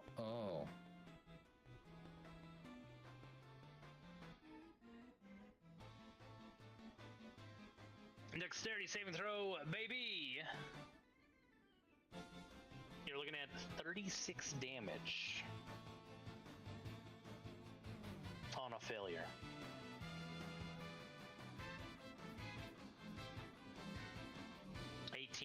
On a success. Oh! Fuck it, for real? Wow. Well, that looks like that's 36 damage. 36 lightning damage. Amplified by the Flux Chargers. Oh, would you look at that? And that's going to be his turn. Round 2. Bro.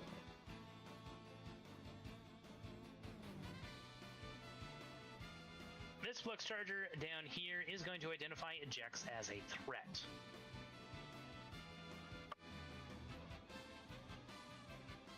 Well, everyone else has. Sorry, I got thrown off the edge. Alright, No, that's definitely fair.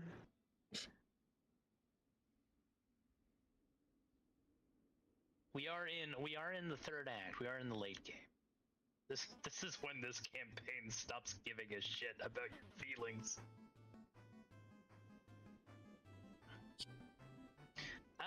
But be that as it may, Jex dodges both slam attacks from the Flux Charger.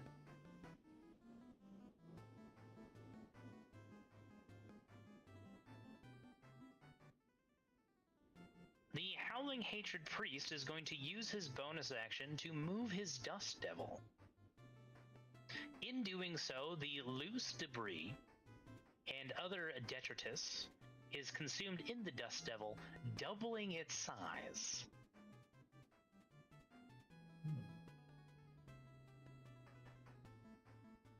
And we'll move the Dust Devil right there.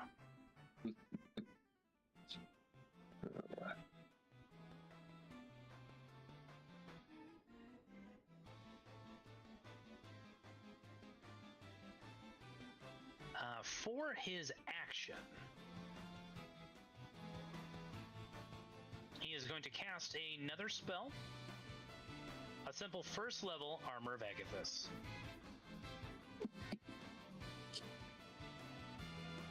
Although with a Yansi Bin twist. Instead of ice, it manifests as electricity. Jex, you're up.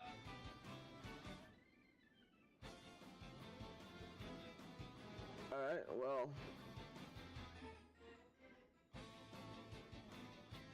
I'm going to bonus action steady aim. I'm gonna take aim at this big guy right here and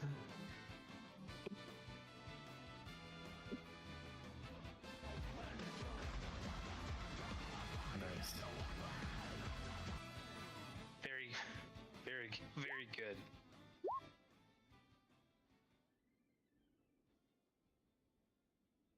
That is going to be one hit. oh, those are garbage today.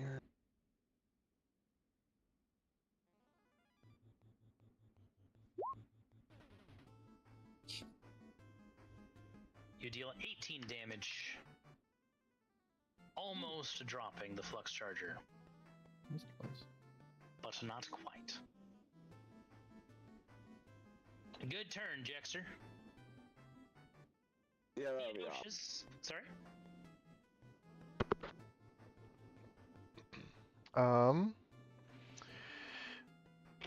Is this Dust Devil, is that technically considered a an enemy? I'm glad you asked. No, it's not. Great. Oops, that's not what I want. All right.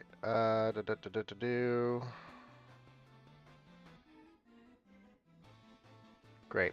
So Theo is going to fly up and around the Dust Devil and the this guy right here. And we're gonna go here. I'm gonna fly over here, trying to avoid that attack of opportunity from there. Once he is in this position, we are going to cast Steel Wind Strike, and I am going to hit this guy. Basically all of the enemies right here. Fucking excuse me? Wow. Choose up to 5 creatures you can see within range. You make a melee spell attack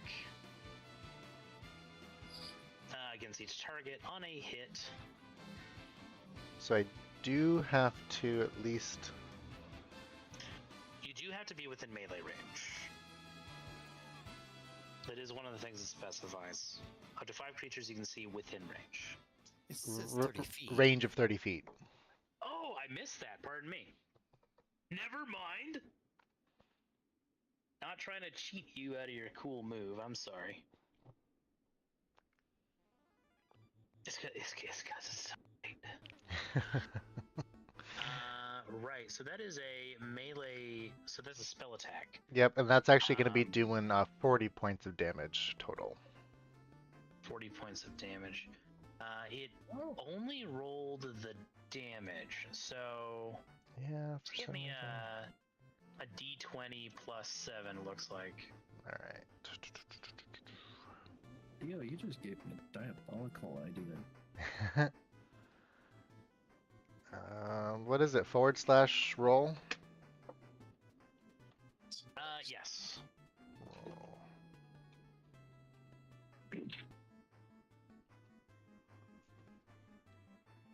16. And I believe it's. I believe I have to make it for each target. Yeah. So I'll have to do that 5 times. What's the damage? It's 40 damage? 40 points of force. Roger. Okay. Carry on. Good day. No, I think it's 1 because it says choose up to 5 creatures, make a melee spell attack, and then on hit the target. It's against make a each target. Each though. target, yeah. Yeah, make a spell attack against each target. 3, 4, and 5. Good day. Wow. Yeah, you definitely give me a good idea. Look at that fucking juice. Look at And then I am teleported within 5 feet of one of the targets. So Does the target have to be alive if I want to tell? Okay. Then I get teleported to the one that was next to Jax. Very good. Ooh, actually, wait. To get flanking, do we have to be two people? Pairs. Okay, 2 pairs. never mind then. He's too big for 2 people. It depends on the size, yeah. Although it's Pathfinder. Unless it's Pathfinder, yes. But Pathfinder gives you a much less substantial bonus for doing that. That is also true. All right, and then Is not as powerful as advantage. Sorry? that'll be my turn. Oh shit, there's guys over there. Yeah, that'll be. Yeah, it sure was a fucking turn. Yeah, that'll be my turn. Holy hell. I think this is the most fucking anime this campaign has been so far. Theo, thank you for. I'll imagine like Theo kind of like dive bombs and then just kind of boomerangs his sword as it slices through everyone, and then he like teleports to catch it as it slices through that last guy. Hell yeah. Thank you for showing me the potency of that strike, because I took it ages ago, but never used it. It is a fun spell if there's enough people to hit. Yeah, I can pair it up with Magical Girl and be really saucy. Speaking of, it is your turn. Well. Firebolt. We're Magical Girling, attacking the one thing in front of us. Roger.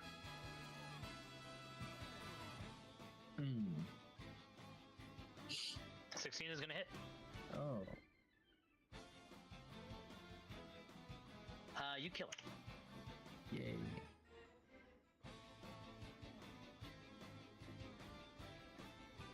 And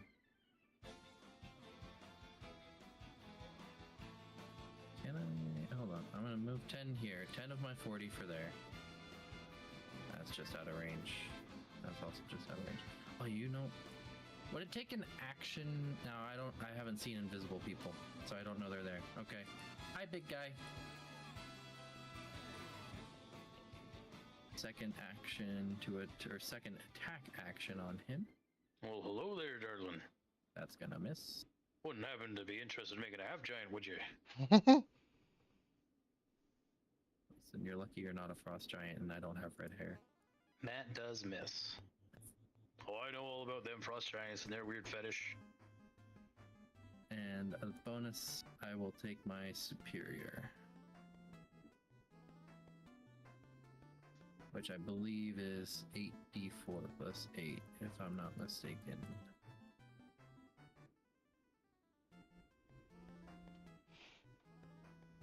Whoop! That was pretty bad.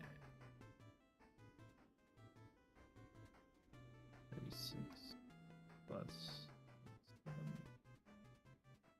That's my turn.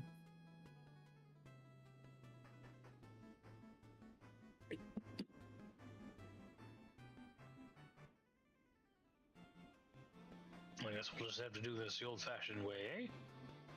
I can't hear you. Huh? I can't hear the frost giant, or the cloud giant. Oh. Well, I guess we're gonna have to do this the old-fashioned way, eh? Oh wait, you can't hear him. I literally can't hear him. Navi's not there. Where Navi did is- Navi go?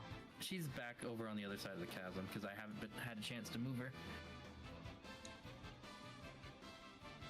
Just see his like lips moving. He's like, all right. He takes out a morning star. You sure see that? Yeah. Yeah. Wait. No, 29. That's gonna hit.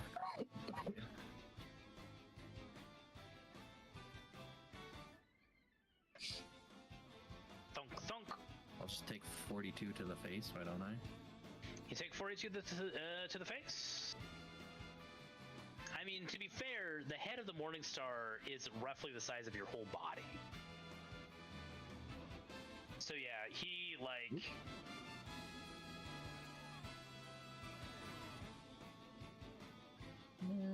I will inspire. He'll come after you with a spring with a hit, right? Just like sort of like a lower cricket swing, which catches you off guard, and then when you're sort of like spinning in the air, he just like swings to the side and like smashes your body into the rock wall right beside you. You get to maintain your magical girl status. Yep, I had to use my inspiration for the first one.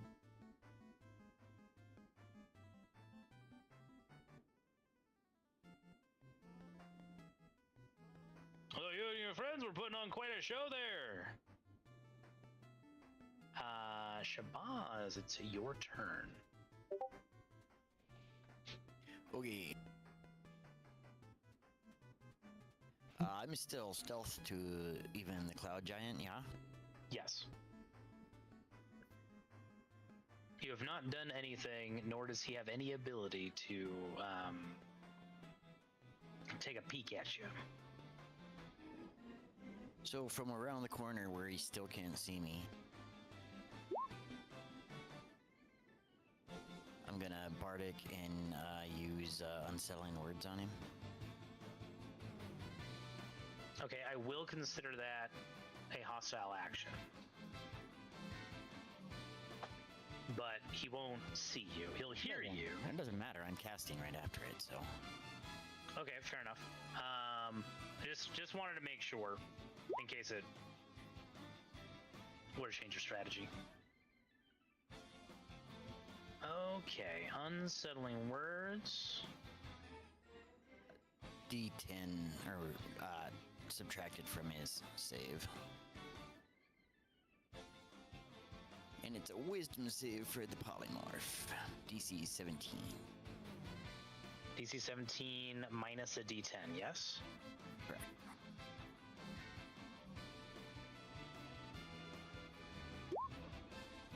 Mm-hmm.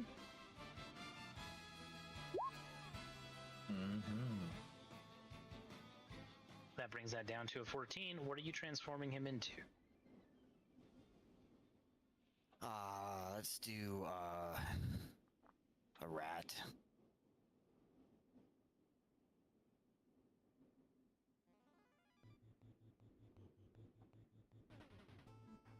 He's a rat. With a stupid Cloud Giant haircut.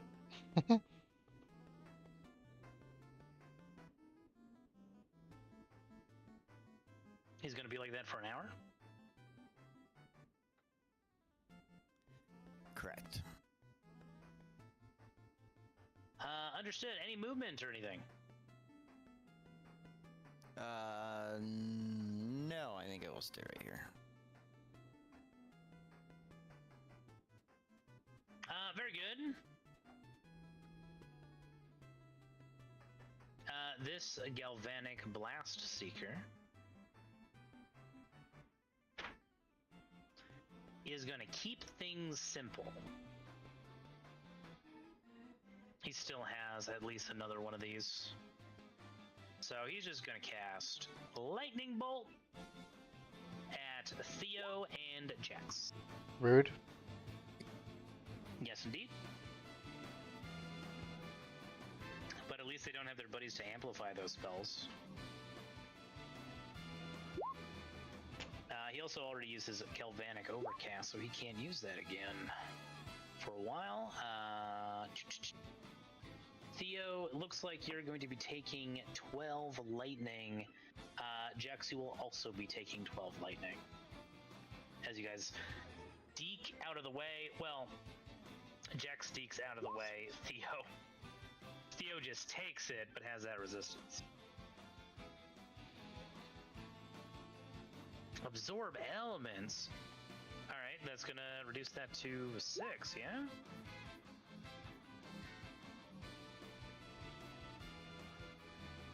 I'm just getting pretty low. Goddamn.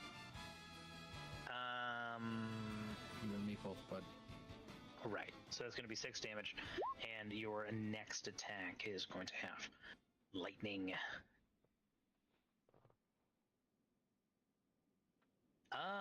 And then he's going to leave. Whee! Gonna air jump out of there.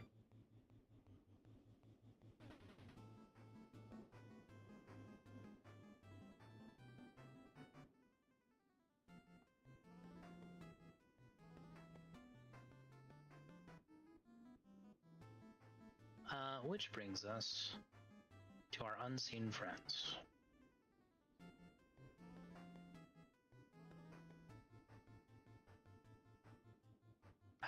Jex, you're going to be attacked first.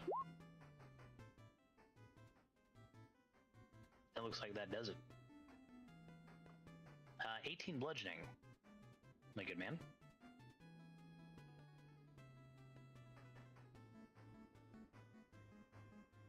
And he's gonna try. Oh, what the fuck? Oh. Followed by 19 bludgeoning. Can we silvery barbs one of those? You can't see them. I can't see them. Has to be somebody you can see.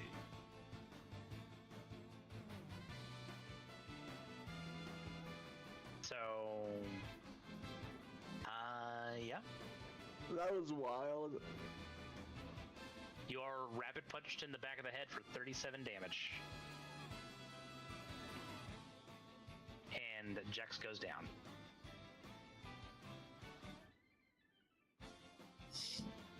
Now, Theo, I feel like it is more than obvious to you now that you are dealing with invisible combatants, and one of them has knocked Jex unconscious, and he is bleeding out. Damn. Now it's your turn.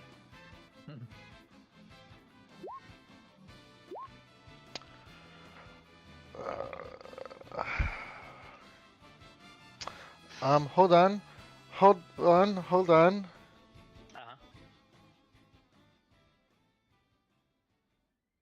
Shield. Shield, god damn it. And both of those miss. Because I have a freaking high AC. One reaction which you take when you are hit by an attack or targeted by the magic missile spell. And since I didn't use my silvery barbs, I used my shield. Thank God. Your AC is 21, which brings your AC up to 26, which means that both hits attack your shield. And you can see that those attacks have come from the northeast.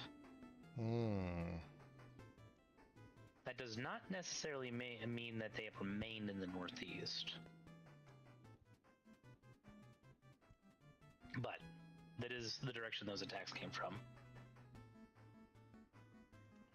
And then you're attacked twice from the north.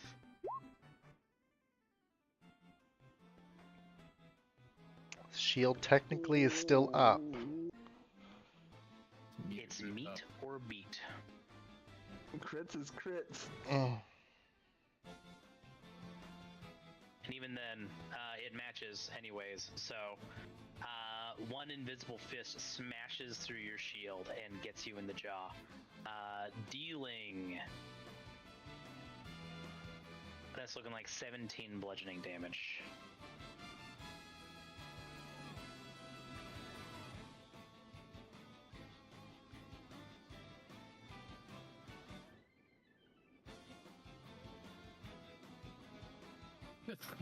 Lord. Now we're in the real fight. See all those little guys? They were just little guys. Now we're in the real fight. This is the actual encounter. 17 damage does that much to your HP. I'm half. I am about half right now.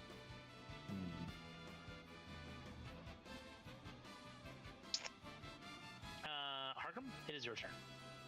I have no choice but to jump this chasm straight into the Dust Devil. Let's Okay. do that. So I technically make all strength advantage. That is true. but I don't think that matters for an athletics strength check, right? It matters. You have advantage. Doing it.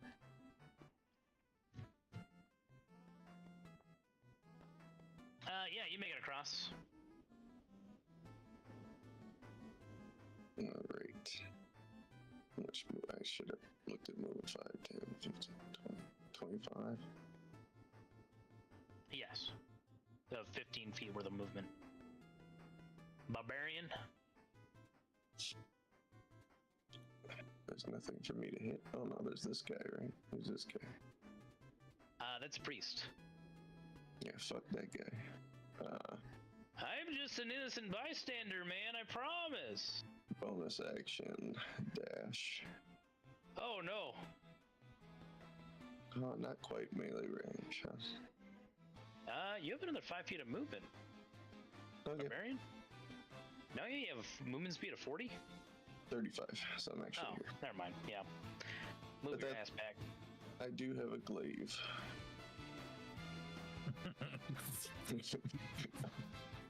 A weapon for every occasion. Yeah, so I'm gonna just pull out this +1 glaive and just fucking wail on him. You did, unfortunately, jumping is an action, Right, and your bonus action was to dash. that's fair. Alright, well, fuck, I don't want to lose my rage, though. That's simple. Could take damage. Would you allow to smack my head on the wall next to me? Just, Do you want to have voluntarily took damage? yeah, I'll smash my head on the wall next to me, right in front of the priest. No, the Dust Devil would do the work for you since you jumped right into it. That would be 3 bludgeoning. There you go. That's fair. Fucking rage stipulations. Yes, I understand, yes. That's my turn. The Howling Hatred Priest is going to drop concentration on the Dust Devil. It is no longer useful.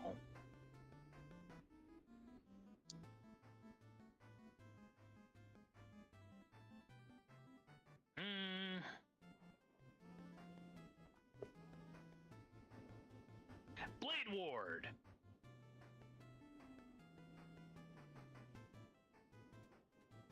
And he runs. Jax, please make a death save for me.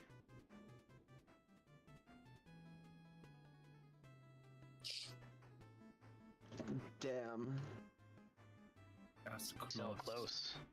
Very close. But a success is a success. Theodosius, what do we want to do?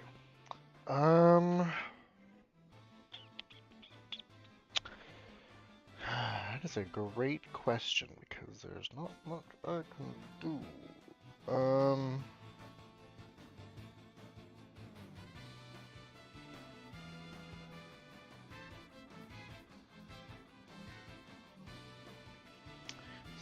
am tapped. What bonus action? Healing potion.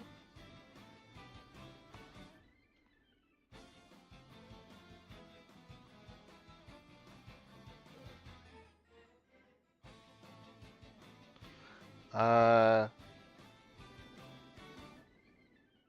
damn. Actually, never mind. What we're gonna do is I'm gonna feed Jax a potion. Get you up. That's 44 plus 4. Holy shit!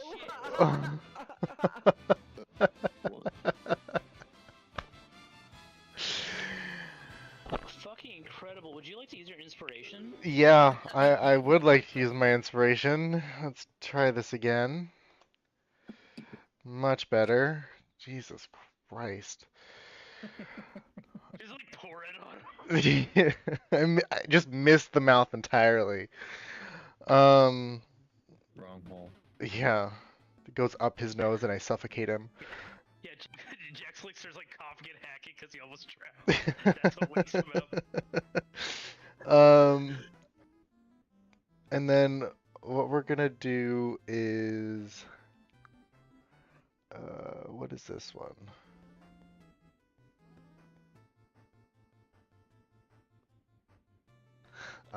We are going to go ahead and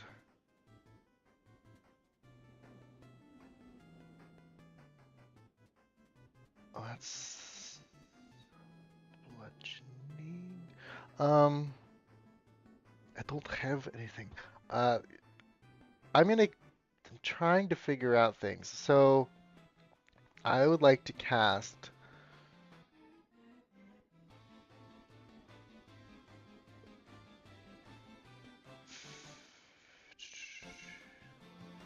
just reading this about range 15-foot radius. Creature that I have my choice that I can see. I can't see anything, so never mind.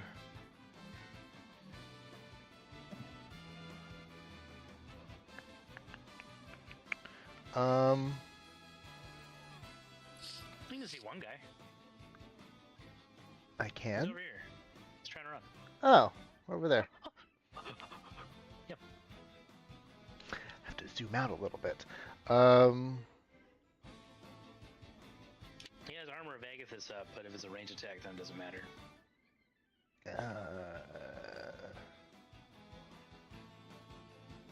You know, I'd like to fire bolt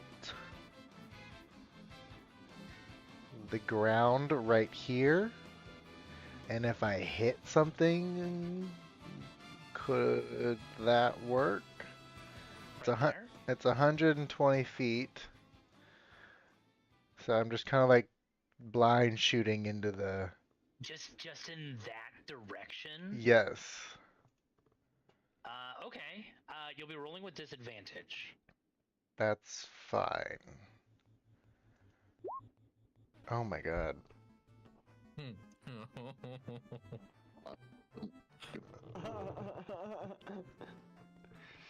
That's 1, 2, 3, 4, 5, 6, 7 ones in 10 rolls. Oh. Something bad's gotta happen, right? Like something bad has to happen. So Wait, you gotta burn the tail of the rat. How much damage do I take? Yeah. Oh, it just whizzes past you, and it's a fire bolt, so it's not too crazy. It just whizzes past you 150 feet. I'm only saying it because I'm immune to fire. Yeah. Currently. Damn. You are going to take 6 fire damage. As the battle fatigue starts to set in, and you don't quite cast your cantrip like you should, and it comes out not from your fingers and your palm, but out from your knuckles, burning. 6 fire damage.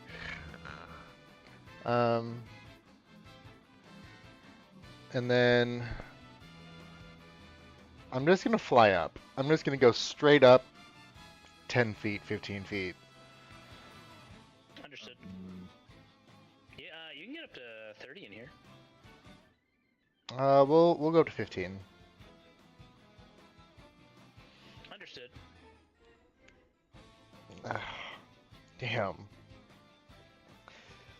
Ah, that anime girl power action really kicked his butt, so I guess Theo is tired.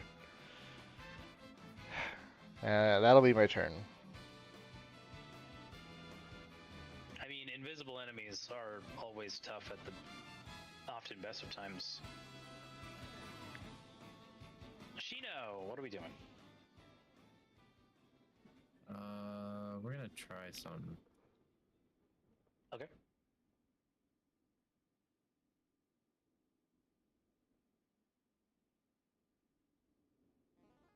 I think that's the biggest radius I can get right there. Uh-huh. Let me click linger. Do that. Just a blind level 2 wither and bloom.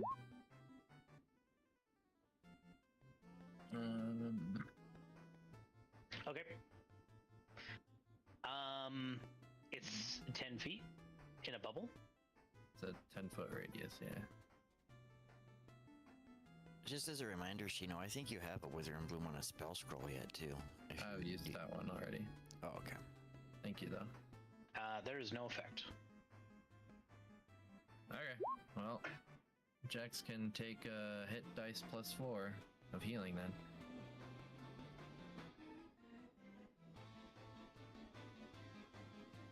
Because that still will apply, right? That's true. You know what you can do? Yeah. You can also target it 10 feet above the ground as well. Since we deal with a 10-foot space, then you get Theo as well. I can only target one person with the healing. Oh, never mind. I'll be okay. I have a bunch of potions. Yeah. No, he wants Theo to take the damage. I see. I wondered why you said to cast it in the air. I'm like, are you implying the invisible people are flying? But no, you're trying to get Theo included, but I see. Alright, Jax, take a hit die +4.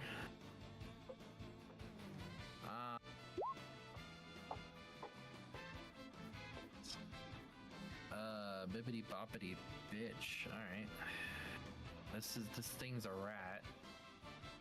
Uh-huh. So I'm not gonna fuck with it right now.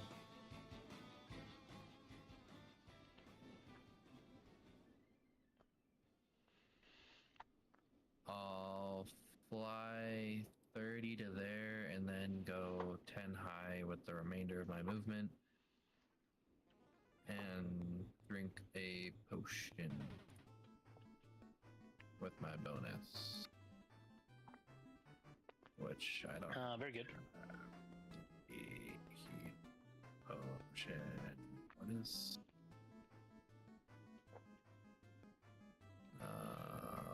What's a greater? 44? Yeah. I'll roll that, but that's my turn.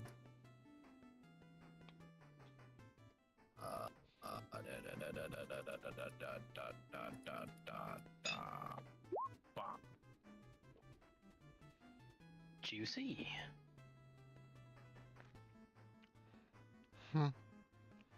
I see how it is, Dice. Because I have the hit points to back it up. Because you take 17 and down to half. I take 43 and I'm like, Pretty much. barely. Oh, the rat is ratting. Okay, well, something's happening and I don't like it. Shabazz, it's your turn. So, just with a telepathic bond, I just want to see, as a group, if we kind of have an idea where the invisible stalkers were last time. Northeast and north. Alright, so I'm gonna let my Pegasus know. We're gonna put on a show here. Let's just stumble around, like, use our movement and see if we can't draw an attack of opportunity. So I'm gonna stumble around this direction, trying to get one of them to attack me, like almost acting silly and almost putting on a show, like, oh, where could they be at? How valiant, very good, sir. I shall put on my best canter.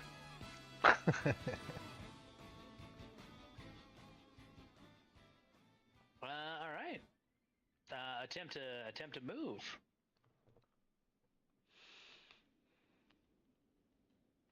Are you flying or walking, by the way? I would be walking at this point. Okay, you are going to trigger an attack of opportunity right here. Oh, Okay. would I have triggered one? Passing through there? No, not with the route you took. Okay.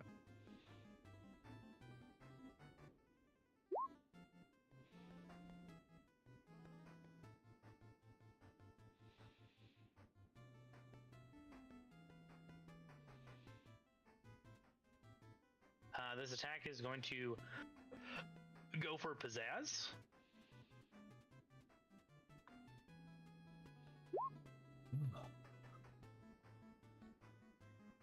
have to try better than that, fiend.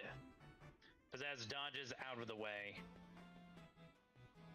It'll be a little out of range, sir, but they're close. To the north. At which point I'll whip out my pipes of haunting and give them the old tooty toot toot. Very good.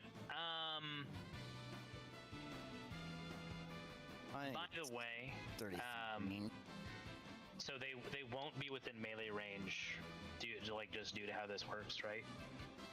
But they will be within 10 feet of range.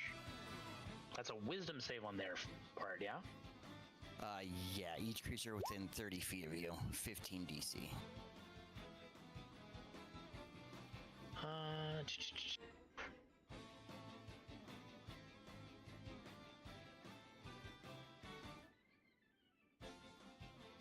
30 feet. Okay.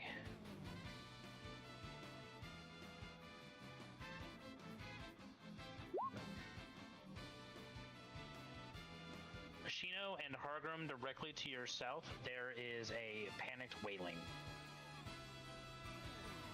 Cool. I don't hear it. Like right next to you, like adjacent. Oh yeah, I guess you wouldn't. Hargrim, you hear it.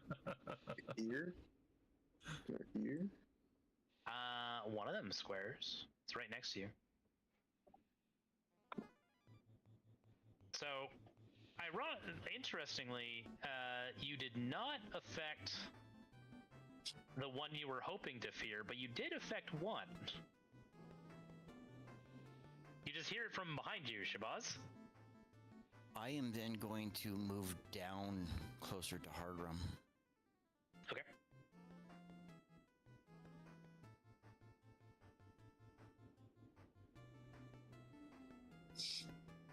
I think right there in the middle. Very good. Anything else for us? I do have a bardic inspiration. We'll give that to Jax, because he's the lowest on life right now. Very good. You got that, Jax?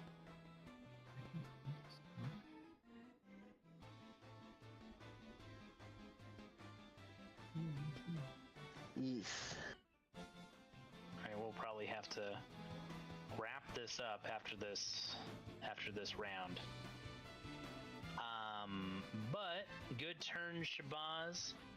We have a Galvanic Blast Seeker who is going to run, even so far as to dash.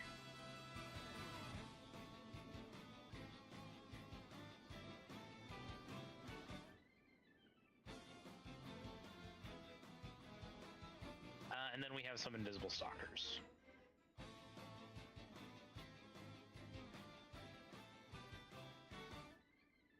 We have an invisible stalker who is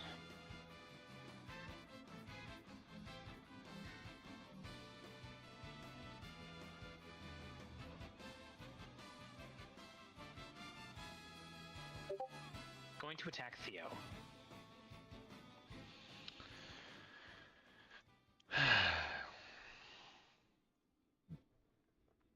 The attack is coming from the southeast. It's coming from inside the house. However, your battle reflexes are tuned. You do not want to get hit again. So anticipating an attack, you feel the brush and the whoosh of the invisible stalker approaching, and you manage to dodge both strikes. We have an invisible stalker. Crying is going to attempt to attack Hargrim with a disadvantage. Very well. It'd be neutral, wouldn't it? Oh. It would. Both of those attacks missing. Hargrim, you even feel the last one as it comes close and brushes against your armor, but it does functionally confirm that it is directly south of you. It is then going to... so it doesn't so much like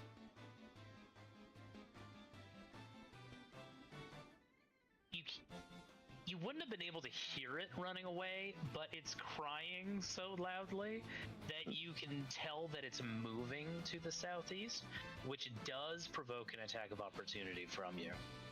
And Shino. Beautiful. I'm gonna take it. I'm not. Do it. Do what must be done. You know what? Maybe I will, but I'll just give myself advantage. You do have disadvantage. Were you attacking recklessly? I was not. But I do. Make another roll.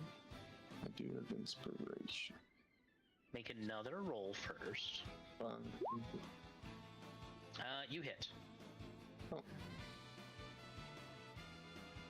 So you deal 20 damage to the invisible stalker. Which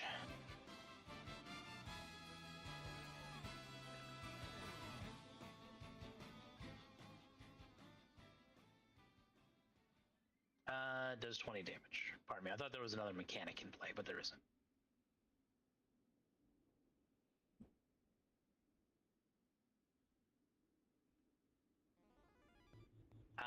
Pizzazz is getting attacked from the north. Oh, there's 3 of them. Looks like, unless there's anything fancy, Pizzazz is going to be taking 17 damage.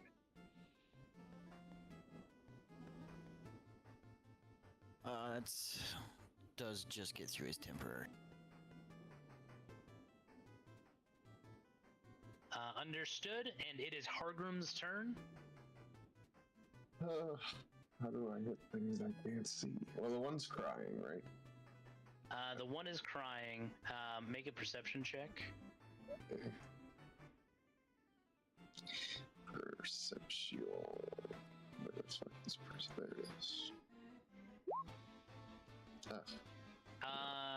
is. He sounds like he's farther than 30 feet away.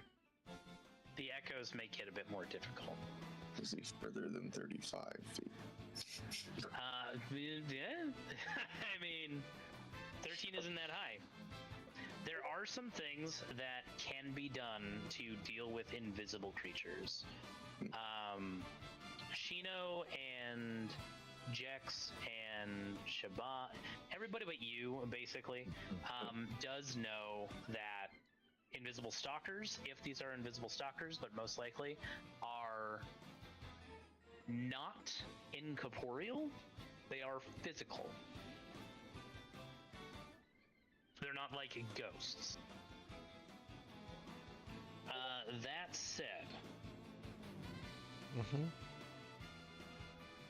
That said, it is a guessing game to try and swing wildly. You can select a 5-foot square within range, or do what Theo did, which was very clever, was just take a attack with a range and then just shoot down that line and see if it hits something. So that is one tactic. You know that something just attacked Pizzazz. Yep. You know that something attacked Theo. I can't fly to help Theo. I assume it's in the air with him. That is true. So I'm gonna walk forward and see if I bump into anything along my way here. Yeah, me. Just gonna scooch past you. No worries. I got a dumpster of a truck. It'd be hard scooching. So a 5-foot square is actually rather large. If there's anybody in your way, not that you would necessarily know this, they can just step aside and let you move past.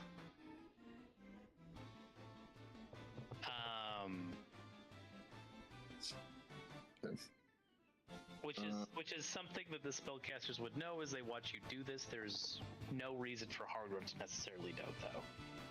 Okay, Okay, I'm gonna take this square just gonna blind swing. Okay. Roll with disadvantage. Alright.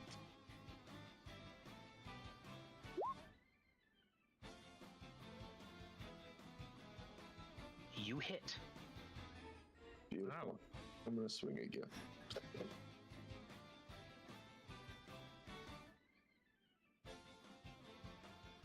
Still disadvantage, right? Correct. There's a 1 in there. That is going to miss with that second attack. That's okay. Fuck, you know what? I should have grappled. Oh well. But until its next turn,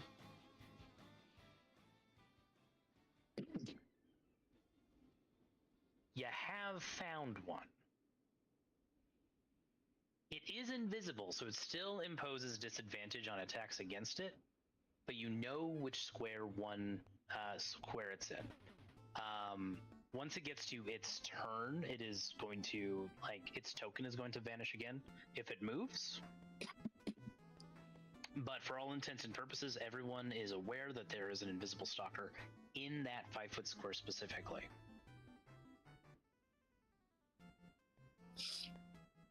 Well, how about that? How about that? Next week, we will begin with the presumably conclusion of this combat, however that conclusion is going to be. That has been a very exciting 24 seconds. It's been a very, not even that actually, a very exciting 18 seconds. Wow. Thanks for playing, everybody. I was looking forward to this game all week since we're reaching this crescendo. Boy, what a slobber knocker, huh? A little bit. It is, but not for long. I know how to. I remembered something too late. I'm upset about that break check. I'm very upset. It just tossed me.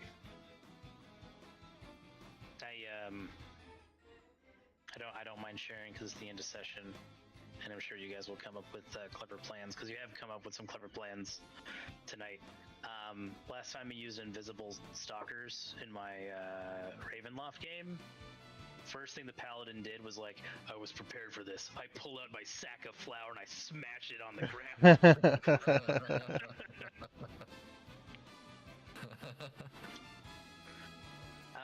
Do we have any questions or comments or things we want to discuss before we break for the week, gentlemen?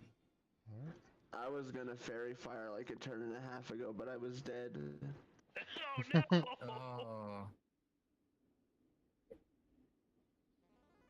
Isn't that the worst? Invisible stalkers are nasty. I was They and the thinking cloud about giants fairy are the real fire. threats. Well, I was thinking about fairy firing, but my concentration's wherever the cloud giant is right now. That's true. That cloud giant has fucking ratted the hell out of here. Rat Brain says, time to leave. They're running away from us, which makes me think they're luring us in deeper. What happens if the rat goes into a hole and then turns back into a cloud giant? See, just like instant death. You know, like a hole in the rocks. I don't want to reveal necessarily what might happen, but that is a very interesting question. It's a very interesting question indeed.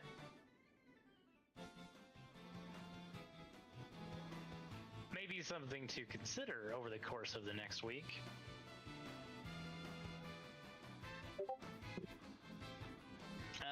Until then, though, I had a great time. I hope you guys had a great time. I miss playing with you guys. This campaign in this group is great. Really are. We are are still a fair ways away, but we are coming to the end of this dungeon, which means that once this one is completed, that there are kind of 3.5 dungeons left. I don't mean to keep badgering this, but for me, assuming that we want to keep playing together after this, I would not mind if we had some discussion in Discord or whatever about what sort of game we might want to play next, if we want to play another game together, which I hope we do. I really like this group. I think it's a great group. Also, similar to Cat, I appreciate that Thursday is like grab a beer and be a little filthy night. Yeah.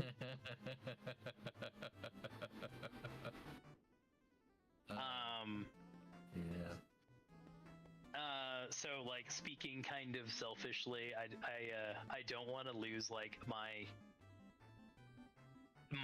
rated R degenerate group. Not that you guys are degenerates, not really, but yeah, we will be moving over to Foundry, whatever we do next. Hell, if we were only like halfway through this campaign, I would have found a way to move over to Foundry earlier, but we're in the third act, so. Think of Roll20, but better in almost every conceivable way. Fantasy Grounds. No.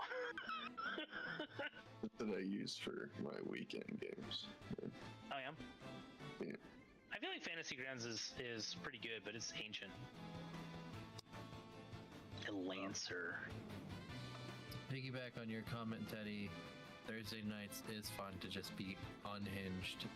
Yeah, unhinged is a better word for it. Yeah. Oh, we really want to be unhinged? Throw all of us into a vampire game. Oh, vampire with this group. Oh yeah. That could certainly be something. That's true. I ran a VTM LARP for over 5 years, and that was traumatizing. Oh, I could imagine. Oh boy. Are you challenging us? I mean, As if it's trauma you want. no, it's nothing to do with the game itself. It's just the format of LARP. Like I've also run like tabletop VTM, and like that shit is fun as hell, right? But you get a bunch of like Closet fuckers. like closet fuckers. You get a bunch of pseudo adults who just kind of want an excuse to hang out one night, dress up really fancy, and put on makeup, and fuck in the janitor's closet of the community center that I rented out for the 6 hours that we're playing. And then get upset at me when the people in charge of the community center find a used condom in the janitor closet and ban us from using the community center again. Because that's my fucking fault. Yeah, I feel like you should have cleaned up the closet. Like, by renting out the community center, that's your responsibility. I mean, I did my best. I picked up, like, all the props. I did all the fucking, like... I did try to make sure it was clean. I just happened to have missed it. But also, they shouldn't have been fucking in there in the first place. Yeah. You can't be mad for not finding something that you didn't know was there. I don't That's think you find need to a tell raw vampires dog how to yet. fuck. I mean, it's theater of the mind, or do it at home. Fucking Christ. I wouldn't mind running another Fabula game. If you guys are down, but like we don't need to figure that out. I just want to have it in your guys' mind, and the sooner we do, no pressure to determine what you guys want to play, but when you guys do figure it out, what you'd like to try and do, it will give me extra time to prepare, right? So the sooner I know what you guys are interested in, the sooner I can like have that ready to go and have less of a like a dead period where we aren't doing anything. Because one of the drawbacks of Foundry is that I would have to set up everything manually, like every little thing, which is fine. It's just time consuming, right? Yeah, Star Wars 5e. If we want a rule set very similar to this, but also in space, Star Wars 5e is definitely an option. Can't wait to meet Cat's Twi'lek. I'm literally typing that in right now. I'm just counting. That's 1, 2, 3, 4, 5. I think that's all I would do. Star Wars 5e. I don't want to learn a new rule set. I really don't. It's Yeah, a little. fair. Sorry, what's that? It's a little new. There's some differences. Yeah, there's some differences, but like the main core mechanics are largely, it's familiar territory. I think that's a good way to put it. Right. What changes there are they're orbiting. Pardon the space pun. But orbiting largely familiar rules. So I think that would be like good to transition. So we're all thinking about keeping this time slot and sticking together. I'd be down. Yeah, so far so good. Yes. Right on.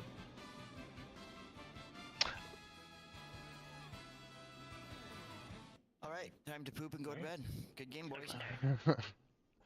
Alrighty. Have a good night for those of you who are scooting.